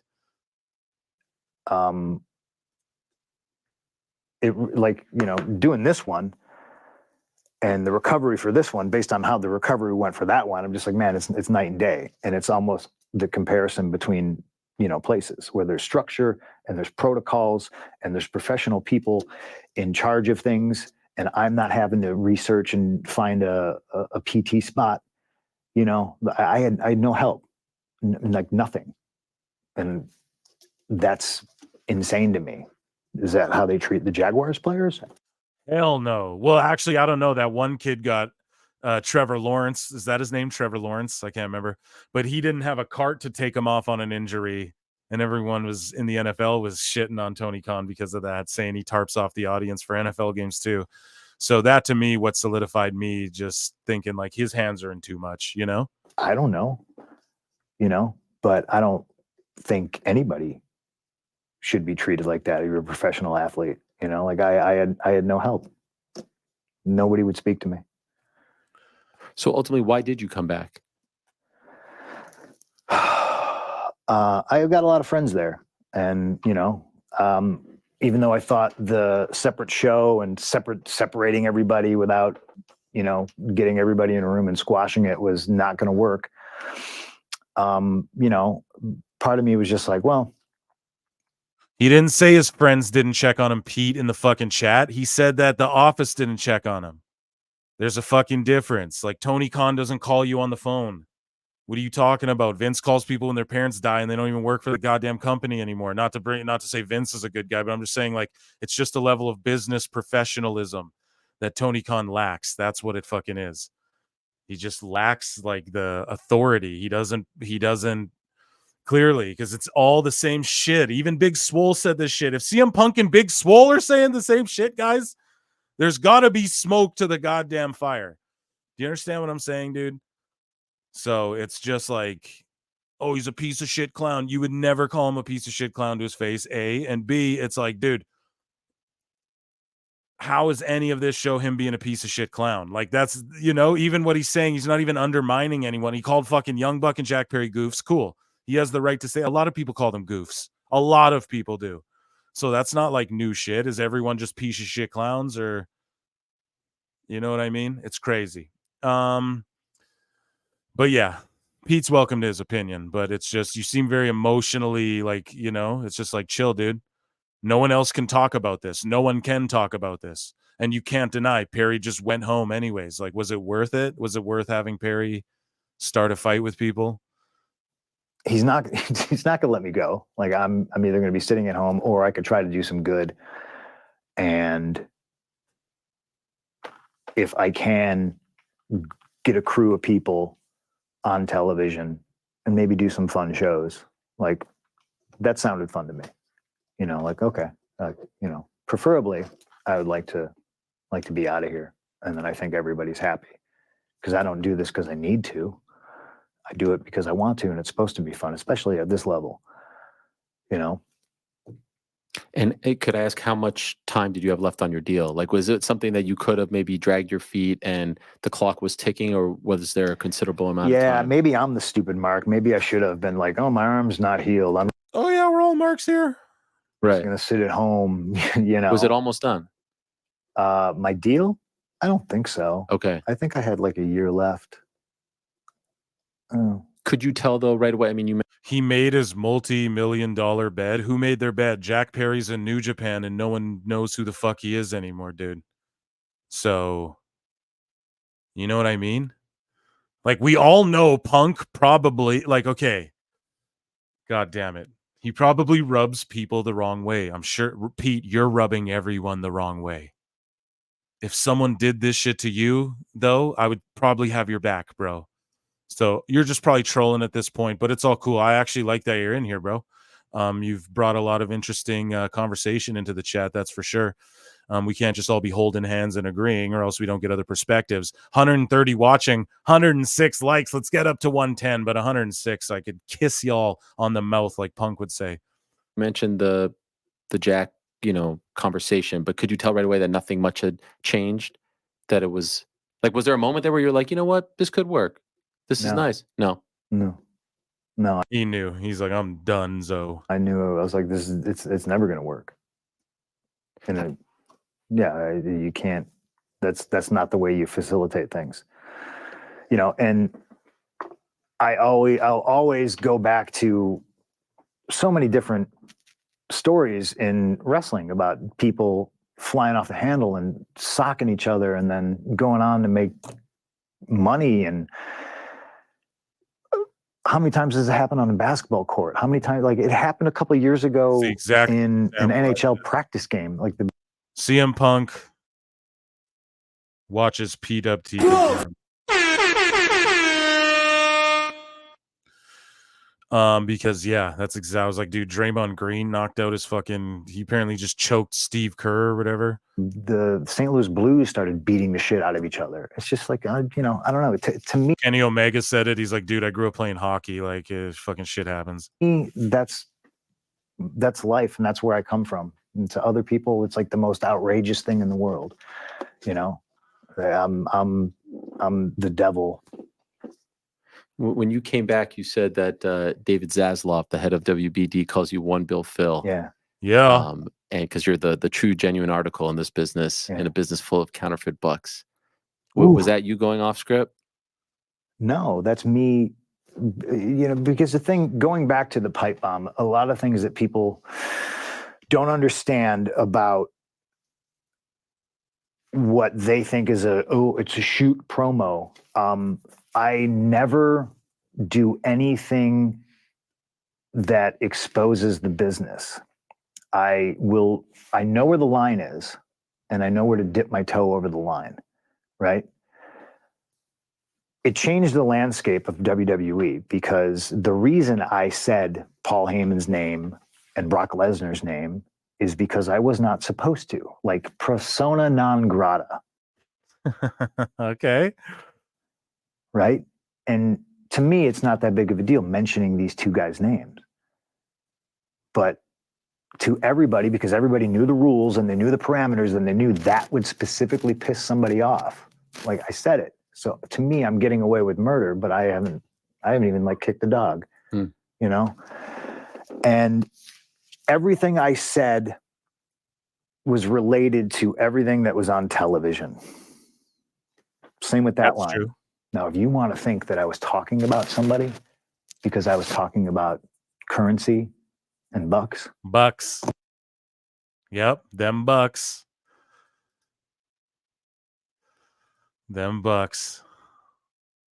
We all think that's for real, but who cares if he blows it? I think we're all here for the ride. Yeah, if Punk starts smacking people in WWE, whatever. Apparently him and Booker T almost got into a fight, but again, I think they're just working marks with that one as well. Yeah. That's on you. But that's the magic of CM Punk. That I know where that line is, and I say and I do things that make you go, well, I know this is all phony bullshit, but that guy's real. Oh, yeah. And if now I'm real and I'm absolutely insane and everybody backstage hates me and I'm this diabolical person that is going to whip your ass if you do some fucked up shit, great. Dare I say this happened this past Monday? Exactly. With Drew McIntyre. Exactly. Yeah. Exactly. People freaked out over that one. Yep. Mm-hmm. It was a great line. Oh, yeah. Everybody does. Really quick, John JID comes in. We got to play him some tunes. Play you some tunes while your chat rides. Enjoy it right there on the screen. $5. Ask the question. Or just make a statement. It doesn't matter. We're here on this ride together. And I appreciate you all for being here. So many. We've gone over 3 hours just on the punk thing. I don't know if we're going to get to gaming. We'll probably just call this a live show, and then we'll game on the next one. But yeah, John JID comes in and says, how AEW fans hype up these nobody wrestlers as Greek gods and angels amazes me. Outside of wrestling, the elite crowd is 100% irrelevant in America. Ooh, that's some tough talk, bro.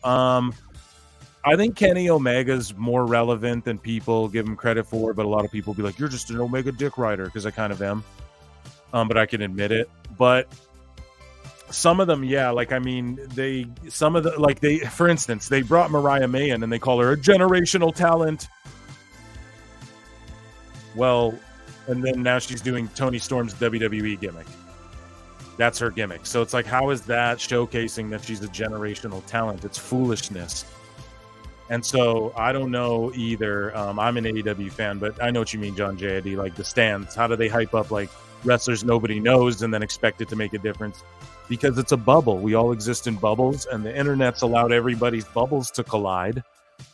And it just causes turmoil and fights and fucking, I don't know. It makes for a great Pro Wrestle Times podcast, though. Yeah. Thank you, John JID. Just a loyal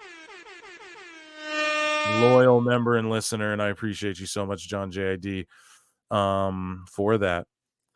And yeah, but I don't know, man. Punk's laying out the law. This is such a great interview. Like, I can't get enough of this. He's just every 2 seconds, there's just some yummy goodies in there. Thank you. Regarding your time in AEW, is there anything that you're proud of? Yeah, because I think people Nobody wants to hear the positive shit. No, just kidding. We, of course, want to. expect me to be like, yeah, burn it all down, blah, blah, blah. But I made a lot of great friends there, which is ironic because I'm the guy that's just like, oh, I'm not here to make friends. I'm here to make money. But again, the people you work with, you wind up becoming friends with. And I did cool stuff. I got to work with Sting. Let's talk about like a weird thing. Like, it's not even on the bucket list because it's just something you don't consider that is a possibility. I worked with Sting in the Greensboro Coliseum. Like, it's fucking wild. Yeah, it's pretty crazy. I think the positives definitely outweigh, the negatives. Really? I look at it more like I thought I was coming in to help business. If I could teach something, great. And I think I was just brought in for other reasons, like So he wanted to teach people, great. But also it's a matter of like, they're not listening. You see him in WWE and and he's just spending all of his time at the Performance Center. And so, like, if they had that sort of system there in AEW, then he could spend more time doing that. But of course they don't. And so again, another missed opportunity that Punk wishes he could have been a part of. And yeah, sorry guys, we're just their business. And I know a lot of people are gonna be upset. Here we go. It's just not predicated. It's not a real business. It's not about. What do you mean by that? It's not about selling tickets. It's not about drawing money. Damn. It's not about making money. It's just not. What's it about? I don't know. Really? I think having good matches, maybe. And have some good matches, but good matches don't mean shit if there's no story. If we don't care about the characters, then it don't even mean nothing. So who cares about a good a good fucking match if there's no good story? That's what wrestling is. People go, oh no, I like my wrestling for my, okay, so then you like move porn. So just look up highlights on YouTube of moves, because if you just want to see a series of moves, you can go see that. And I'm not shitting on that. So the series of moves means more though if you spend a year building up to the fucking series of moves. Do you know what I mean? Then they mean something. So Punk they go, what is AEW? He goes, I don't know. Maybe great matches, I guess. That's what but it's like, how great are they really if they don't? About drawing money. It's not about making money. It's just not. What's it about? I don't know. Really? I think having good matches, maybe. And there's nothing wrong with that. I was recently at an indie show and somebody came up to me and they asked me, oh, did you watch my match? And I said, yeah. Like, oh, can you give me anything? And I almost really kind of faced like this dilemma because where I was just like, and I looked at her and I said, what do you think I'm going to say? Well, you're going to tell me I need to sell more and not do as many moves. Yeah. Okay. Because it's a preference, right? And that's all we're saying about, but no, it's not a preference. Selling. It's called selling because it's selling. We talked about it on the last show. There's a reason it's called selling, because you're fucking selling, dude. So it's like not even a preference. It's like, no, dude, you have to sell and pace, and that's how you draw fucking money. That's why, I don't know. Go ask Stone Cold. Go ask The Rock. Go ask Hulk Hogan. Go ask CM Punk. Go ask John Cena. Go ask Roman Reigns. Go ask every goat who ever goated in pro wrestling. Go ask what they think about pacing and timing and selling. You know what I mean? It's just really not. It's a tried and true for like 100 fucking years how this stuff works. You know what I mean? Right? Like it's a flavor of ice cream. But then I asked her, I said, what's the house here tonight? And she said, it's sold out. It's an arcade bar in Chicago. And I said, what can I tell you? You sold the place out. So at this level, and this wasn't like I'm on this level and I'm talking down to you, but I said, at this level, you're doing everything you can. I said, but that shit does not fly on national television. I think that's being proven right now. Maybe sometimes, maybe little bites here and there. It's not a sustainable business. What about your time with MJF? Selfishly, you didn't ask me, but my favorite stuff that you did there That was simple enough right there. was Yeah, the stuff with MJF. I think it's head and shoulders above everything else. Did you enjoy the feud with him? I did. Yeah. Do you think that he could be one of the big stars, one of the faces of the business? He's relatively young still. Do you feel like Okay, so Pete, you just said it. You have to follow the guidelines, not go into business for yourself. So that's what Hangman did. He went into business for himself. That's what Jack Perry did when he looked in the camera. He went into business for himself. So you just don't actually, you're just arguing now in bad faith. I hate that bad faith, good faith, but that's what you're doing now. Or unless you just don't realize that, and I just enlightened you on that. But yeah, that's what they did. That's why this all happened. They started doing it, so he did it. Now, two wrongs don't make a right, but also it's just, okay, like you live and learn. That's the lesson he learned, you know? he could be one of those guys? Yeah, I think there's a lot. The talent there is unbelievable. You know what I mean? I just think it's presentation and environment. I'm going to get in so much fucking trouble for all this. By who? Yeah, you're right. Yeah, the internet. You haven't tweeted since 2022. The basement. Oh, I got rid of that shit. Yeah. So who cares? Goddamn cesspool. I know. Yeah, it's awful. Oh, I wish yeah, I could do the same. And like, that's the thing too. Is just like, do I really care? I don't know. Like there's just really small niche audience that seems to be just like constantly like rooting for my downfall. And the LOL, he got hurt again. But they don't talk about all the great things that I've done. No, exactly. It's always just like, oh, LOL, he lost in the UFC. Well, yeah, okay. This is the shit that happens when you're an ambitious person. Yeah, dude, when you fucking fight and you don't just eat Cheetos. Okay, stop. Pete, okay. Pete, just chill, bruv, okay? You just like fighting. You're addicted to trauma.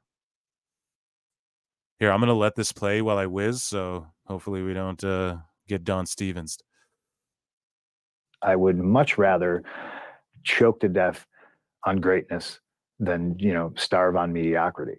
And nobody punches up. You know what I mean? Nobody punches down. They punch up. Like, and I get it. Like, I say what's on my mind. I'm abrasive. I'm honest. A lot of people don't like honesty. I think, time is on my side, and I legitimately do wish everybody there well. I'm just recounting the past. Sure. And I'm asking you. Yeah. No, I think MJF is great, and I think where he wasn't great is when he catered to that small niche internet audience. But again, there's levels. So if that's their audience, oh shit, he said what we're all thinking. Just kidding. But it is, though. It's just like a smaller audience. I caught the most of that. I got a washroom right in my office here, so I'm all good. Here we go. Let's just play that, though. I missed the tail end. The past. Sure. And I'm asking you. Yeah.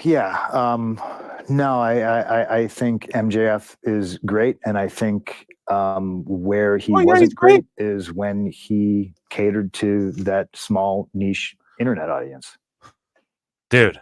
But again, there's levels. So if that's their audience, God, he just destroyed fucking MJF. I did not see that coming. Do you think they'll be around? Like, given the fact that you say like it's, will they be around in? This is a loaded question. I think like the company, as a whole, I think it's always going to exist as long as Tony wants to put money into it. Okay. But can they be as successful? Like, do you feel like they're trending? Do you watch them even? What's successful though? Like, what's the definition? See, this is what I'm talking about, like levels, because like I started on the indies, and to me, successful was I can eat tonight. I have gas money to get to wherever I was going, and man, I had a good match. Yeah, there's levels, there's different. That's the thing. Like success to Jack Perry is just, oh, I have money. Like he's coming into wrestling. Like, it's cool. I get to be in front of all these people and fuck a hot chick. You know what I mean? So like, okay, you know, Wembley's great. Who's more over from any of that other than Punk? Who got over at Wembley other than Punk? So much of that shit was so not memorable because they've done the same shit here. Like I just on Dynamites every week. You know what I mean? And when do NDAs expire? Yeah, they don't expire. Some do. Some do, depending, like, oh, you're working on a do I pull the curtain back? Punk doesn't like doing it. So it's like, okay, let's say I'm working on like a video game and I'm writing for it. Okay, there's a certain time where once the game's out and the public's been playing it, you can then divulge shit about the story that you otherwise would be under an NDA under, that you couldn't talk about unless the game's out or movie or whatever, right? So there is ones that expire, but it is just the ones that Tony Khan do are like sealed tight, lawyered up, $1 billion fucking lifetime NDAs. So it's pretty cringe. But anyways, and then, you get to television, and as somebody coming in who doesn't know jack shit about doing television, like I have to lean on people and ask questions and watch and learn and grow. And a lot of people, I think, are still just stuck in that indie mindset. And again, it's where I came from. There's nothing wrong with it. But exactly. And he gets it because he came from there. You're more happy with some. He came from that. So it's like he gets it. So why would you go against him? He gets exactly what you're trying to do. Oh, but he's arrogant and he's like a big superstar. And it's like, okay, so be a band and you're opening for fucking Aerosmith, and dude's kind of a dick, but don't learn anything from the way he plays guitar. You know what I'm saying? Like, it's just so fucking foolish. People, I think, are still just stuck in that indie mindset. And again, it's where I came from. There's nothing wrong with it. But if you're more happy with some goof saying that you had a 5-star match and the building's quarter full. Oh shit.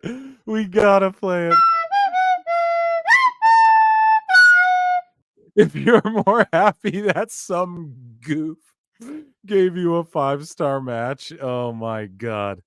Saying that you had a 5-star match and the building's quarter full.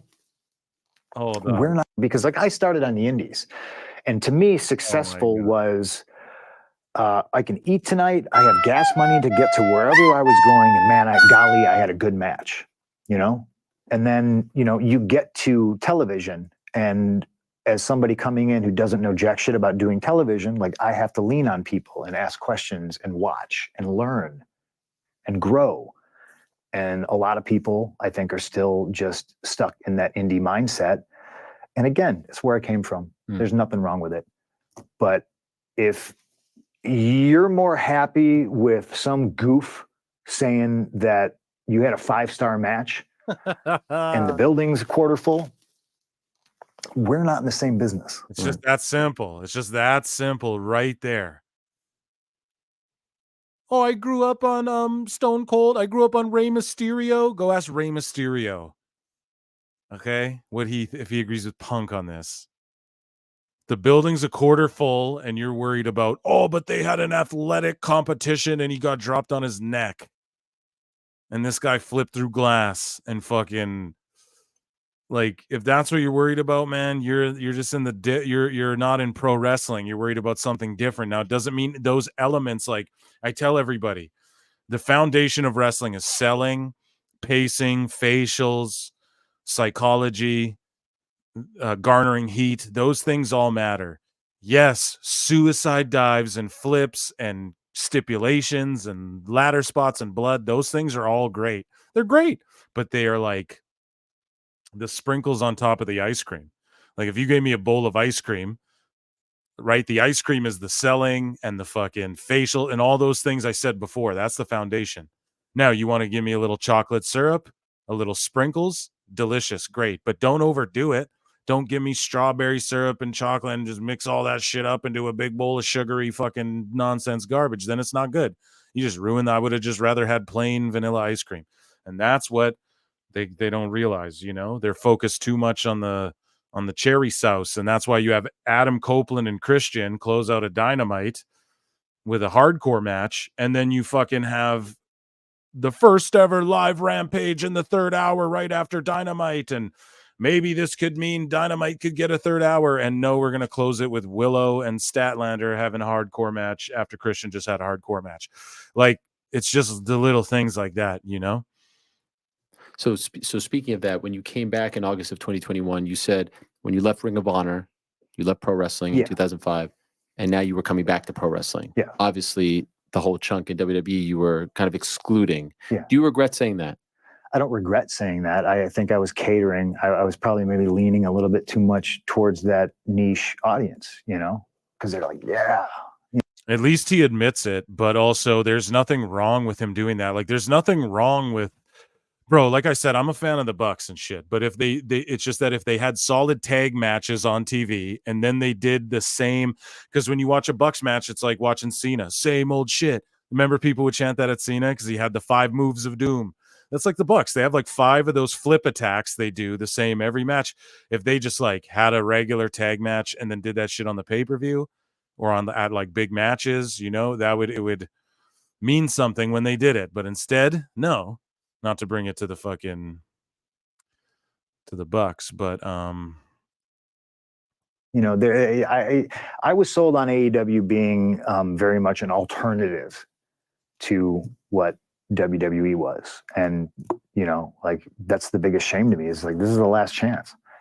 Like I like competitors. I like guys being able to be like, oh well, I can go over here and make X amount of money. You know, that's good for the business. It's good for the boys. You know, but when you're there, you know, I like guaranteed money almost kind of ruined pro wrestling, you know, like if you had to get paid based off the house, the place would be drastically different. Because it would drive you, it would push you. You would think. Yeah. You would think, oh shit, this isn't working. It's live. Okay, so pivot, do something else. What is going to get people into the building? That's the short time I had where I was in charge of Collision. That's the way I did things. What did we draw here last time? Okay, my goal is to get 1 more ticket sold. And I did that. So he was in charge of Collision.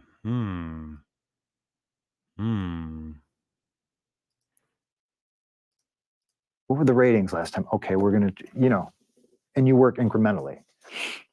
Can I be honest with you? Anytime someone asks me about CM Punk, because we've done all those interviews back in the day, I always mention 3 things. The first one is, you let me into your house. You didn't know who the hell I was multiple times. Not a lot of people have been in my house. Yeah. So, and that meant a lot. Not a lot of people invite me to their house. When you want to do an interview, they say, oh, you know, I'll come to you. We'll do it in a hotel room. Number 1. Number 2, I never forget this. Paul Heyman's daughter's bat mitzvah. Yeah. We were both at it. And I think you might have been the only active wrestler there. Brock wasn't there. I don't know why they weren't there, but I remember thinking that you were the only one in WWE at the time who was there. Did I leave already? When was that? No. It was, yes, you might have. It was 2015. Yeah. Okay. I was long gone. Okay, yeah. fair enough. I remember we left early, my wife and I, and you walked us to the elevator. And I was like, that's a mensch. Do you know what a mensch is? Of course. That's a mensch move right there. You didn't have to do that. You're freaking CM Punk. I thought that was really awesome. And number 3, during the pandemic, I remember just having like some good chats with you. Not on phone, but on text about like life and whatnot. We all had a lot of time on our hands. And so regarding number 3, I was blown away that you came back. Just based off some of the things that we had talked about and those chats before UFC and your feelings on the business. I was blown away that you came back to wrestling at all. I thought for sure you would never come back. So was I. Yeah, I didn't know if he was coming back either. Honestly, I don't. Yeah. Damn, what a guy. I don't know if he buries anything. This might be them kind of winding down, but we'll listen anyway. For sure.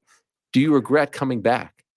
Do you think life would have been better if you just kind of just went and did something else? Because none of this stuff that we talked about. There's there's too many things that I've done since coming back that have overshadowed whatever negative spin you want to put on anything. If I didn't come back, I wouldn't have met Brody King. I wouldn't be friends with him to this day. Danhausen, Dax, Cash, Darby, Sting. Yeah, I don't want to name everybody because I don't want people to be punished any further for being my friend. But there's so many people, you know. And I'm sure I helped somebody along the way. And that is so funny. Yeah, don't want to hurt anyone for being my friend. Get them punished more. That is fucking hilarious. Me, that's what it's about. Like, if you hate me, great. There's a lot of knowledge in here, right? I started doing this when I was 15 years old. I got to study under Paul Heyman, Danny Davis, for all his faults, Vince McMahon. I got to watch main eventers move. I got to watch all this stuff. Sometimes I'm wrong, but I know a thing or two. And I never projected that or forced that on anybody. There's that thing about like, he would run around and give unsolicited advice. Never. My time is valuable. I'm not running around trying to help people if they don't want help, you know. But I was always a guy that would run around and ask me. Like, I still to this day, do I regret coming back? No. You know why? Because I get to ask questions to people who have been in it longer than me. And that's all he wanted. It seems like he was sort of also frustrated, like, okay, no one's, you know what I mean? Like, no one's asking me questions. No one gives a fuck. And that's not just him that we've heard that from. We've heard that from other people who have said, you know, like you talk to the younger people, nobody asks this and that. And I remember Dax Harwood, who blocked me. Shout out FTR, my favorite tag team ever. Until they fucking hate me, I guess. But one of them, I think Dax responded like to Arn Anderson and was like, that's bullshit. I've never, or Tully Blanchard, I think it was. And he's like, that's bullshit. I always stayed and asked you and blah, blah, blah. It's like, yeah, Dax, you're a vet. You're one of the best in the fucking business. They're not talking about you. They're talking about, you know what I mean? They're talking about like the kids, like the people who you should be giving advice to as well, you know? Like, that's who he's talking about. There's no one's talking about you. Like, you're all good. You know how to fucking work and how to wrestle. So it is just a little bit, it is a little bit ridiculous, but it seems like Punk just wanted to help. And you see that in NXT, right? Like the way he's helping, he's just there all the time. And yeah, I think it's for the better. Definitely. Here, we'll continue along here. It's just he's trying to make the point, like, dude, I have so much knowledge to give off. Like, why the fuck would you know? Like, why are you hate me all you want, but pick my brain at least? Like, do something. Show you're serious. Hey, Shawn Michaels, what do you XYZ? Hey, Triple H, what's your mindset on this? Why are you doing it this way instead of this way? Oh, we thought about it, and obviously my body is not going to last longer than my brain. So I have way more to give to professional wrestling. So do I regret coming back? No, 100% not. No. Did you consider going to WWE before going to AEW in 2020? Were there ever any talks? I know you were on Backstage that. I'm the biggest FTR fan, and Dax blocked me randomly. I'm from North Carolina. I couldn't support these guys harder and still hope all the best. Yeah, I don't say FTR bald. I'm always like, they're the shit. I can't wait till they go back to WWE. I think that it's just Sean Ross Sapp. Like, here's the thing. FTR leak shit to dirt sheets. So, like, when they went on Cornette and got all that, whatever, but they like leak shit to Sapp and all them. Oh, sorry for obsessing. But yeah, that's, so. Show. Yeah. Did it ever get close? Yeah. It did? Yeah. Or the one does. The one does. Sorry. Pretty darn Dax close. does. I don't want to say they both do. Dax does. Like, yeah. Like, okay, this is done. I mean, even before Backstage. Oh, really? Oh, yeah. Yeah. See, I thought Backstage was going to be like a backdoor way to get me in. And I told everybody from Fox, I was just like, look, I want to work for you guys. This sounds like fun, but if it's anyway tied to, you know, trying to get me back, like we're not going to have the greatest, you know, business relationship, you know, because at that time I had a handshake thing and things were in place and then it didn't happen. So I was just like, okay, well, so I'll do this, but not that. And they're like, no. We're hiring you to be an analyst. We bought the TV rights for SmackDown. So you're going to be talking about, it's no different than, you know, I still think Punk shouldn't have did that backstage. Brett thing. Favre doing football or whoever, you know, Tom Brady, etc. So is that 2019, like this before the pandemic, right? Yeah. What was the plan for you to come back? And who was it didn't even get to that. It didn't get. Who was leading the charge? I think it was Nick Khan. I think he wasn't even there yet. I think, but I'm with CAA. So I think since the day I stepped out, I think Nick has been trying to me to come back in. Yes. Yeah. So you were with CAA. He joins in August of 2020. John JID, you mean Cash. Dax is the other one with the podcast. But obviously it's in his best interest, and the story is that he helped sell those rights to Fox, right? Yeah. The SmackDown rights. So he's obviously very involved. He meets Triple H, he meets Vince, he meets Stephanie, etc. So even dating back then. Mm-hmm. So do you think if Nick Khan isn't the CEO of WWE now, do you think you're back? Probably not. Really? Yeah. Wow. Damn. He was the difference maker. Nick Khan, man. I think so. Nick Khan. Give him a fucking air horn. Greatest signing in WWE history is Nick Khan. Just in regards to having a conversation, you know, which is something that I was never adverse to, you know, talking to Triple H. Sure. You know, like I text him again, this is all water under the bridge, but like, I remember texting him and being like, hey man, I'm about to get married. Can I call you when I'm back from my honeymoon and we can talk? That was my attitude. And then obviously famously I got, you know, papers FedExed overnight, you know, and, you know, like I think that was my biggest sticking point. It wasn't because I was upset about that. It was that your intent was fucking dirty. But again, like I said, we talked about all this. You cleared this all up. Water under the bridge. How would you describe the state of your relationship now? Like, you know, the picture was great. Hell froze over, all that stuff. Yeah. How would you describe your working relationship? I think I'm way more reserved than he wants me to be.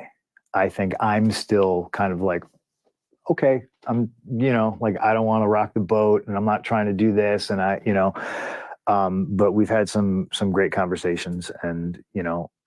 Yeah, I want you to unleash the beast. No, water under the bridge, dude. Water under the bridge. I'm part of the team, so I'm doing what I can, and I'm sure my responsibilities might grow in the future. I'm totally stoked doing what I'm doing. Do you think you'll eventually move into a role, like a management role, a producer role? Right? Oh yeah. Who said it? Paul Nolan or someone said it'll be Big E with Vic Joseph and CM Punk on commentary one day. That'll be like the commentary team for WWE. Is that something you want? I don't know. A lot of people said that it's something that I would be good at. But you know, I don't know.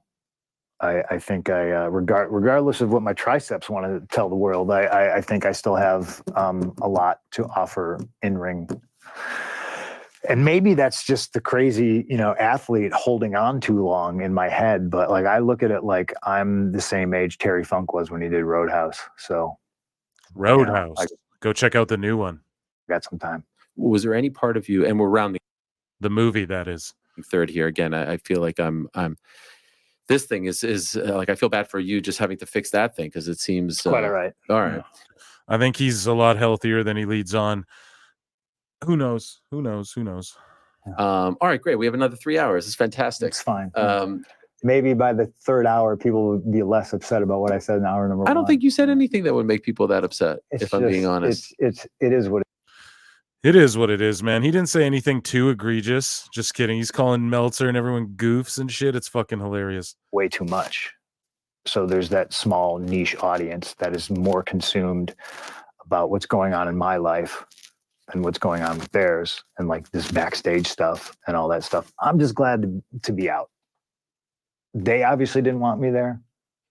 Do you believe that? Yeah, 100%. When you say What do you mean, Ariel? they, do you mean like certain, like the elite, those guys? Yeah. I can't imagine Tony didn't want you there. Yeah, I'm sure Tony probably still wishes I was there. Right. You Oh yeah, you fucking know he does, definitely.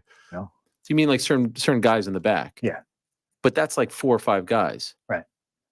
There's a much bigger locker room. I would venture to say And they're executive vice presidents though, so but Ariel's painting the picture. He's a master at what he's doing. that if we polled everyone, most would want you there. No? Again, I don't want to get anybody in trouble. Sure. But yeah, like again, that whole, the entire locker room hates him and like all that stuff. Like, get the fuck out of here with that. That's projection to like the nth degree. That's, how are we going to try to hurt somebody's feelings? Oh, everybody hates you. Like, that's fucking high school shit, man. You know? Okay, everybody hates me. Well, now I come over here and everyone's like, oh shit, everybody hates him. I'm over here now. What's going to happen? Well, I guess we're going to tune into Monday Night Raw to see. Right. Did you feel like they never wanted you there from the jump? Yeah. Really? Yeah. Of course they didn't. Of course they Well, didn't. like what made you feel that way?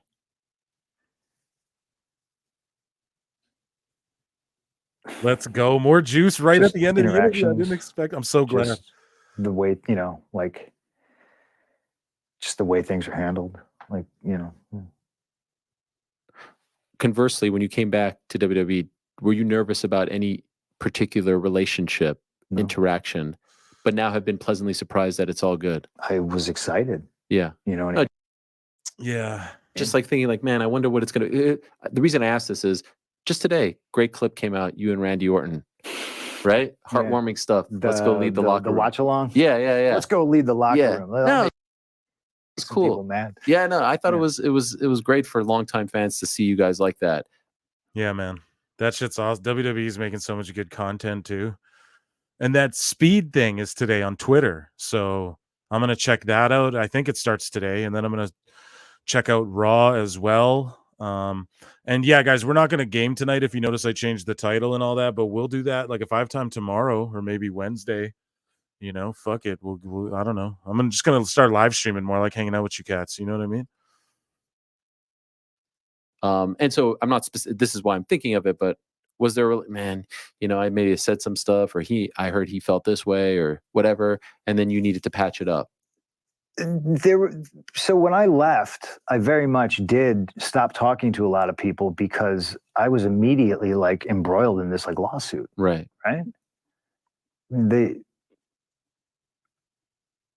I look at it now, I'm just like, it fed into like the tribalism where it was just very much just like them versus me. Right. And right or wrong, like that's how I survived. That I had to draw a line somewhere, and there were people that I didn't talk to. Did you talk about the week of your second UFC fight? You're in court, right? Sweating it out. You seem at peace right now, and I don't think that you're faking this. How do you let go of that? I woke up this morning. This is what I tell people all the time. How are you doing? I woke up this morning. You get one shot at all this, and I see so much hate out there based on the color of somebody's skin or religion or all this stuff, and I'm just like, man, we're all here for like such a short time. And maybe that's just because I'm not a religious guy. I'm an atheist, and I don't believe that there's anything to look forward to. I believe this is it, so if I woke up today, cool. Yeah, he's right about that, but I don't, whatever, atheist, I'm not talking about that. I just mean like just the whole fact of like be appreciative of life. Chris Van Vliet says that as well. He's like, I say something, I'm thankful. I'm just thankful I'm alive, like healthy and just alive. And just, yeah, that's a guy. I get what he's saying, I don't know. He's got to bring religion into it, but everything else is gravy. You didn't always have that mindset, right? I don't think so. You held on to some things. Oh yeah, for sure. For sure. So how did you evolve? Is it just life? Is it just getting older? Is it just putting things in perspective? I think so. I think a lot of how I handled things was a trauma response from not getting what I needed when I was a kid. You know, I mean, broken home, no money. Like, how do I better? I'm straight edge. So there's so many elements of who I am on TV. And again, it's a double-edged sword. I get to blur that line. Oh, show, and was like, I was at the curtain watching the show, and he came up to me and he was like, Is this post scrum or pre scrum? no, it was pre. Okay. And he was like, hey, can we talk so it's not weird between us? And I just said, I won't ever talk to you without a lawyer present. Hmm. And that was it. Feeling who was And I just said, I who was won't he ever. talking about? I'm straight edge. So there's so many elements of who I am. Sorry, I just on don't want to hear him TV. talking And about again, straight edge and it's a God. double-edged It's like, sword. I get to blur that line. here we Oh go. shit. What's he doing? Is that, oh, he's oh, so many people are going to be mad. Oh, he just did this. He just did that. But then that translates over. And then there's people who hate me because I beat Jeff Hardy and he had to leave the WWE. Like, I've been such a good bad guy in my career that they think that shit carries over into real life. So when they hear stories of, oh, he's super violent backstage. Of course he is. He's saying happy birthday to Aaliyah Mysterio onto, like, they conflate the thing. And that's the problem, again, with social media and parasocial relationships and all that other stuff. I'm just a dude sitting over here, like, trying to have the time. I think there is, yeah. And I just said, I won't ever talk to you. People are going to be mad. Oh, he just did this. He just did that. But then that translates over. And there's people who hate me because I beat Jeff Hardy.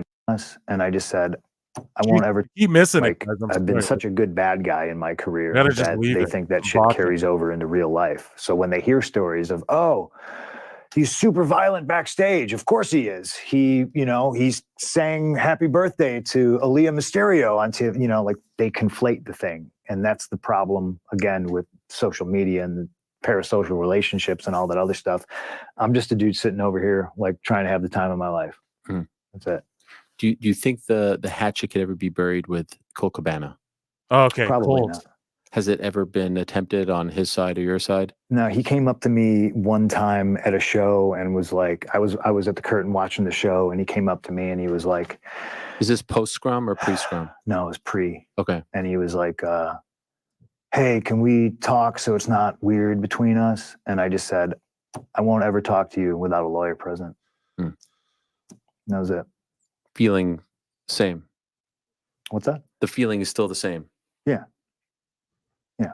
I mean, it caused all this dumb shit. Yeah, he did. Fucking Colt. There you go. Punk just put all the blame on Colt Cabana right there. So what the fuck, Colt? Here's the other thing. Yeah, people in the chat too, they're like, leave Pete alone. Yeah, just leave him alone. Just ignore this guy. He's just letting out his emotions. Let this be his little box of emotion. And yeah. Right. For no reason. Oh, I got the guy fired. He hasn't been on TV since whenever. It is what it is. Yeah. Like, I applaud, and I said this to Hangman. I was like, man, I get taking up for your friends. I get it. That's commendable. I do that all the time. Right or wrong, I'll stand up for my fucking friends. But you fucking go on national television and jeopardize $1 million house that you ain't never drawn before. Empty-headed dumb fuck shit. Now you're disrespecting me, and you're disrespecting the business. This is my house.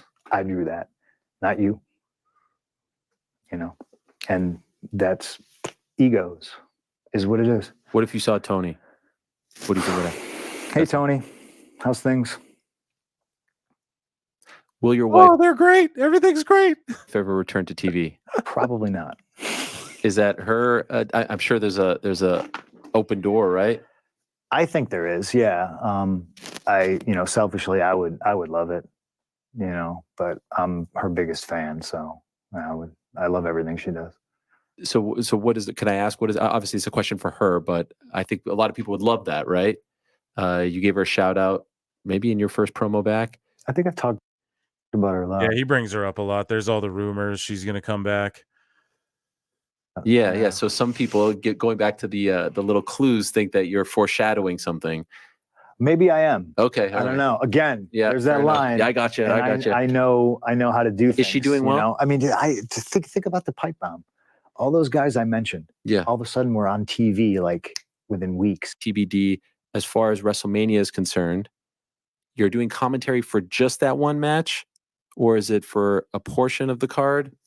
TBD. Yeah, it's definitely for that match, but I'm doing a whole bunch of other stuff too. I'm doing like a 2-hour kickoff both days. Oh wow, Oh, that's epic. I'm actually really excited to do that. I think I mentioned this in my promo on Monday, where I was just like, if you asked me to host a WrestleMania like 10 years ago, I probably would have been offended. Like, oh, that's beneath me. And now I look at it just like, man, this is great. I want to be in the mix, and I want to feel the energy from the crowd, and I want to be out there because honestly, I do. I mean, I think if you're in this business, I do very much. The hole in your heart. So he's going to be on both the kickoffs, night 1 and night 2, that are 2 hours long each. Jesus. And then he's going to, and then he said he's doing a bunch of other shit. So he's going to do commentary one match, get his big entrance. Maybe he'll do a run-in. Who knows? Will that be a regret? No. It was once a time. Well, again, I think making something so big of a deal like on TV carries over, and again, it's the people are always going to point out like your failures. They won't talk of hair, right? Like I find it comic. Like it's people will be like, "Why don't you dye your beard? You look, this is sick. You look old." And I'm like, "Fuck you! I Yeah, earned this shit. Like all these Logan. scars, like I earned this shit. I'm missing a fucking molar here. Why don't I fix that? Because I went to go get it fixed in the pandemic, and the dentist was closed. I don't got time for this shit." Like all these, and they'll criticize all these things that I've done wrong. What about his tooth? Oh yeah, I went and did all this shit during the pandemic, and my tooth is missing and is supposed to be done during the pandemic. What? You a fucking millionaire? Oh my goodness. The way I look, the way I act, this, that. But they don't realize that all those faults make me who I am. That's who CM Punk is. I have to be doing something right. I have a sterling silver ticket from Tiffany's that Madison Square Garden gave me. It said, "Congratulations on your return. Thanks for selling out the building." Jesus Christ, Pete. Now we got to fucking time you out.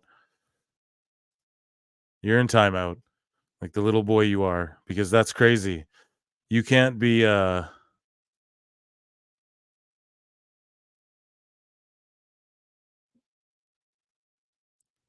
Did it just ban and okay, well hopefully timeout doesn't mean forever, because I didn't want him gone forever. But yeah, the dude is just, it's like, bro, you're coping so hard. All right, cool. I'll just keep being me, So fucking gray beard, old, grizzled, like that's me. That's the phase I'm in right now. Old man Logan. Was everything was going so well, right? I had something to look forward to. And again, I looked at it, and the Monday after, I think an idea was pitched for me to do something completely different. And I was just like, please just let me go out there and talk. Please, And I said it. I had it improved why I am who I am. I've turned chicken salad into chicken shit. I will continue to do so. Realistically, could you tell us when you think you'll compete again? I think at this point it's more of like a business decision. Never thought. No. It'll be fucking sooner rather than later, for sure. I don't see him slowing down anytime soon.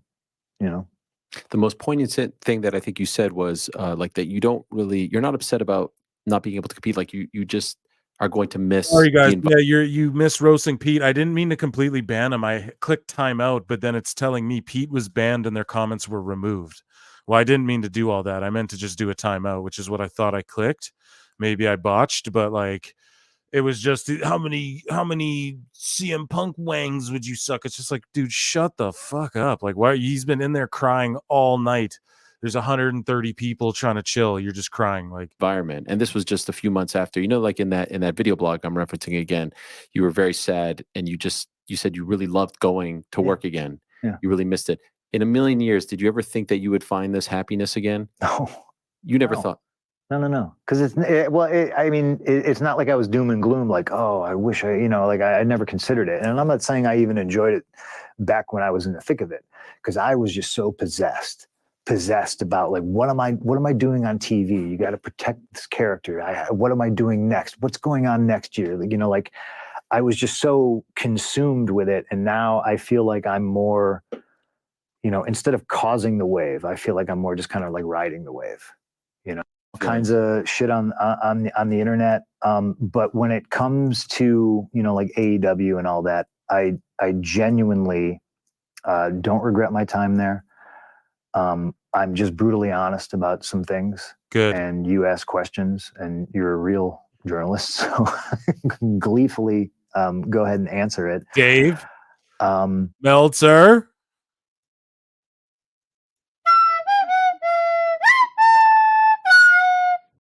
Real journalist talking about Dave Meltzer. And shout out Dave. It's done. I hope they're happy. I know I am.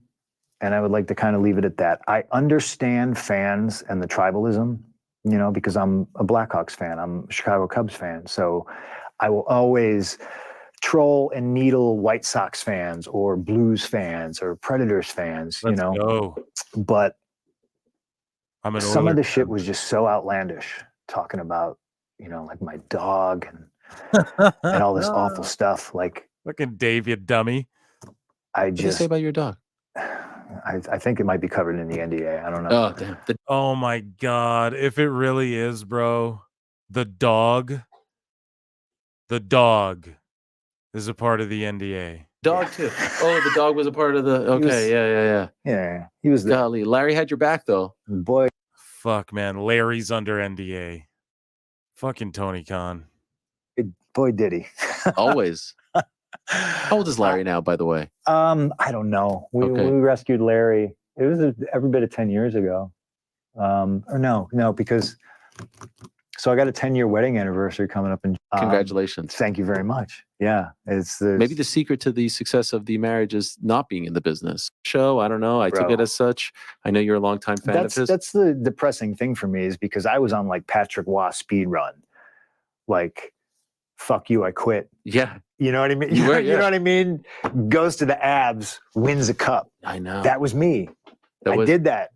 I said, fuck you, I quit. I'm out. Oh my God, you can't do that. He did. Goes here, goes to WrestleMania, and yeah, absolutely. It's not Patrick Waugh. That's a good reference. Like the lane changes a little bit, but I'm still going to be there. I'm still going to much to our hockey bud.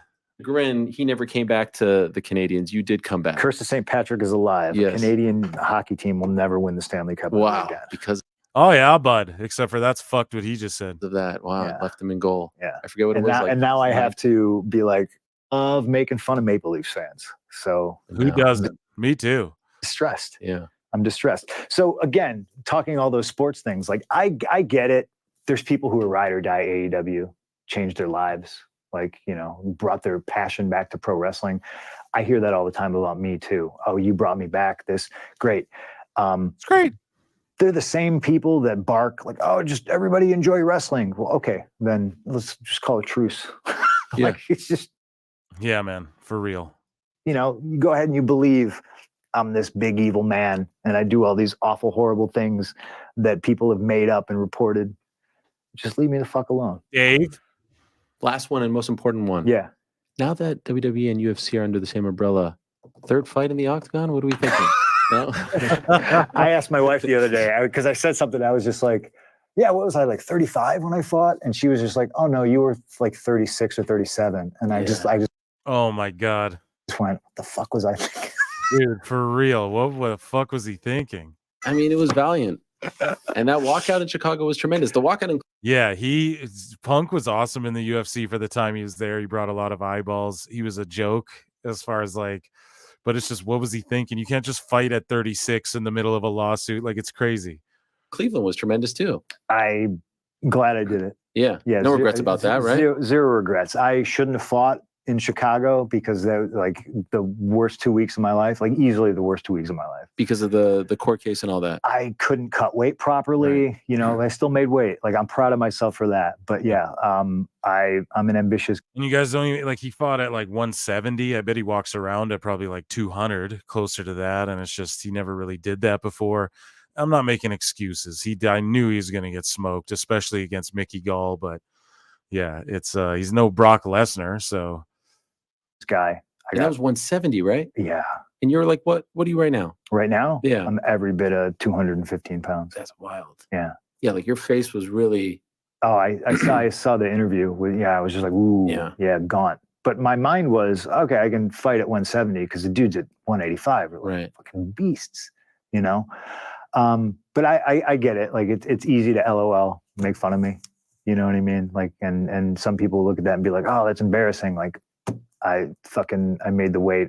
I made the walk. I 100% proud of myself. Yeah. And I would do it again because, you know, at least he's self-deprecating, says John JID, PWT member in chat.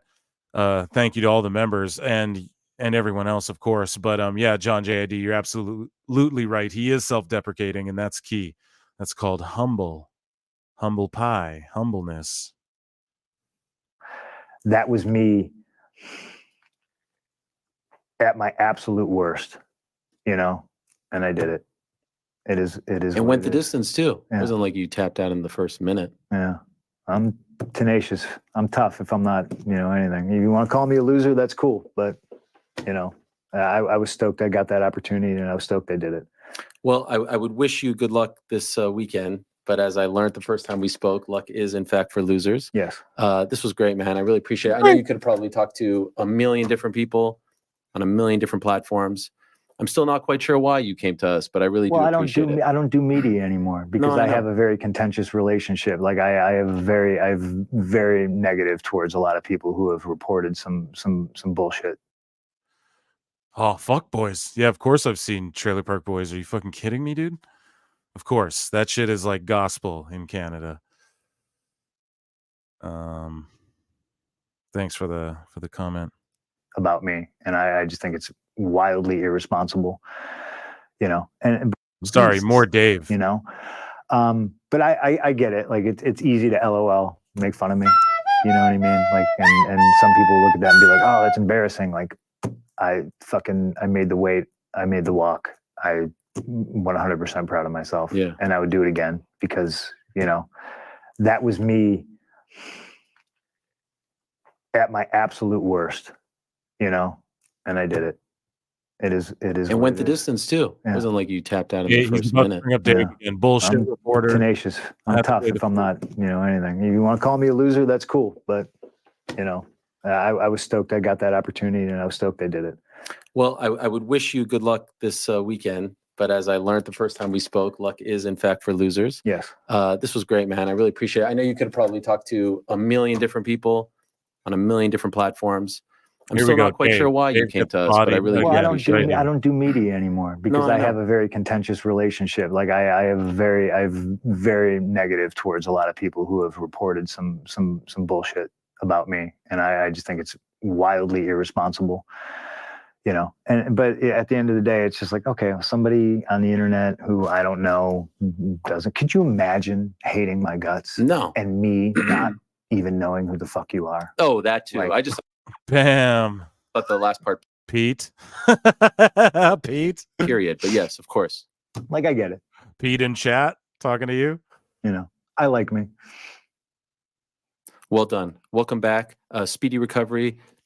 Knock 'em dead this weekend. And again, thank you for this. Really appreciate it. Thank you. Coming up in a matter of seconds, by the way, the women's world champion, Rhea Ripley in studio. Oh, really? Did you know this? You really don't look at social media, huh? No. Okay. No, I have Instagram. And good. There's dogs on Instagram. Yeah, that's all you need. I'm good. I just get kid stuff. Will you ever have a kid, by the way, or is that too? I have Larry. Okay, that's fine. Fair enough. Okay, that's how I know I've gone too far when I asked the kid question. He is CM Punk. This was incredible. Raw tonight, Barclays Center. I'm told highest gate ever for a TV show. Right? Wow, another huge high gate for Raw. I'm about to watch that shit. Right, for in the history of WWE. Yeah, we've been doing that. Last week in Chicago was the I think the biggest oh, Pete's back. Gate in Chicago. Pete's back. Welcome back, Pete. In like maybe the last 5 to 10 years, like we've been setting records, and that's just not just me. I you know, because one thing I do want to say is, please, because everybody was like based on lies and rumors. Oh, they're not gonna bring him back. They don't need him. I don't think this place needs anybody, right? If you take out me, they're doing fine. If you take out Cody, they're doing fine. If you take out Roman, they're like, everything's just firing on all cylinders. And I think that's everyone. Keep naming them. That's what makes the environment and the culture so great, is everyone's just moving forward to that one goal, and we're selling out, we're breaking records, and it's just great to be part of the team. Yeah, no, it's great to watch as a fan, and I don't believe in that tribal, like the AEW fans don't like me, and I've been singing their praises. I was saying there was a time I thought it was a better product, really, when you and MJF were doing your thing, than WWE's product, and then it switched. Yeah, Ariel used to put them over super hard. Which I don't get all that wackiness. I'm too old for that shit. Just be a fan. And if you're a fan of pro wrestling dating back to that guy who got me into a fan, and you're watching this now, like when I see the Rock stuff, when I see the Cody stuff, when I see Gunther, when I see Drew doing his thing, when I see the women doing Becky and Rhea, like, how could you not love this stuff? Bailey and that's what I mean too. Like, okay, yeah, love AEW, but you cannot be hating on WWE right now. It's way too good in every aspect. Even the silly shit they do is just like confined to like one space of the show. And Damage Control. It's like, this is great shit. Great shit. So I look forward to taking my kids this weekend. They've never been to a Mania. That's going to be a lot of fun. Awesome. And I look forward to seeing what you do there as well. Here. Like, I hope. Okay. No. I don't want to eat up her time. No. She's great. We'll take a quick break. We'll say goodbye to CM Punk in a moment. Rhea Ripley, don't go anywhere for now, though. She's great. She's so great, man. That was a great. That was great. That was absolutely. It was great. Everything was great. It was such a great. Yeah, I absolutely. Shout out to CM Punk.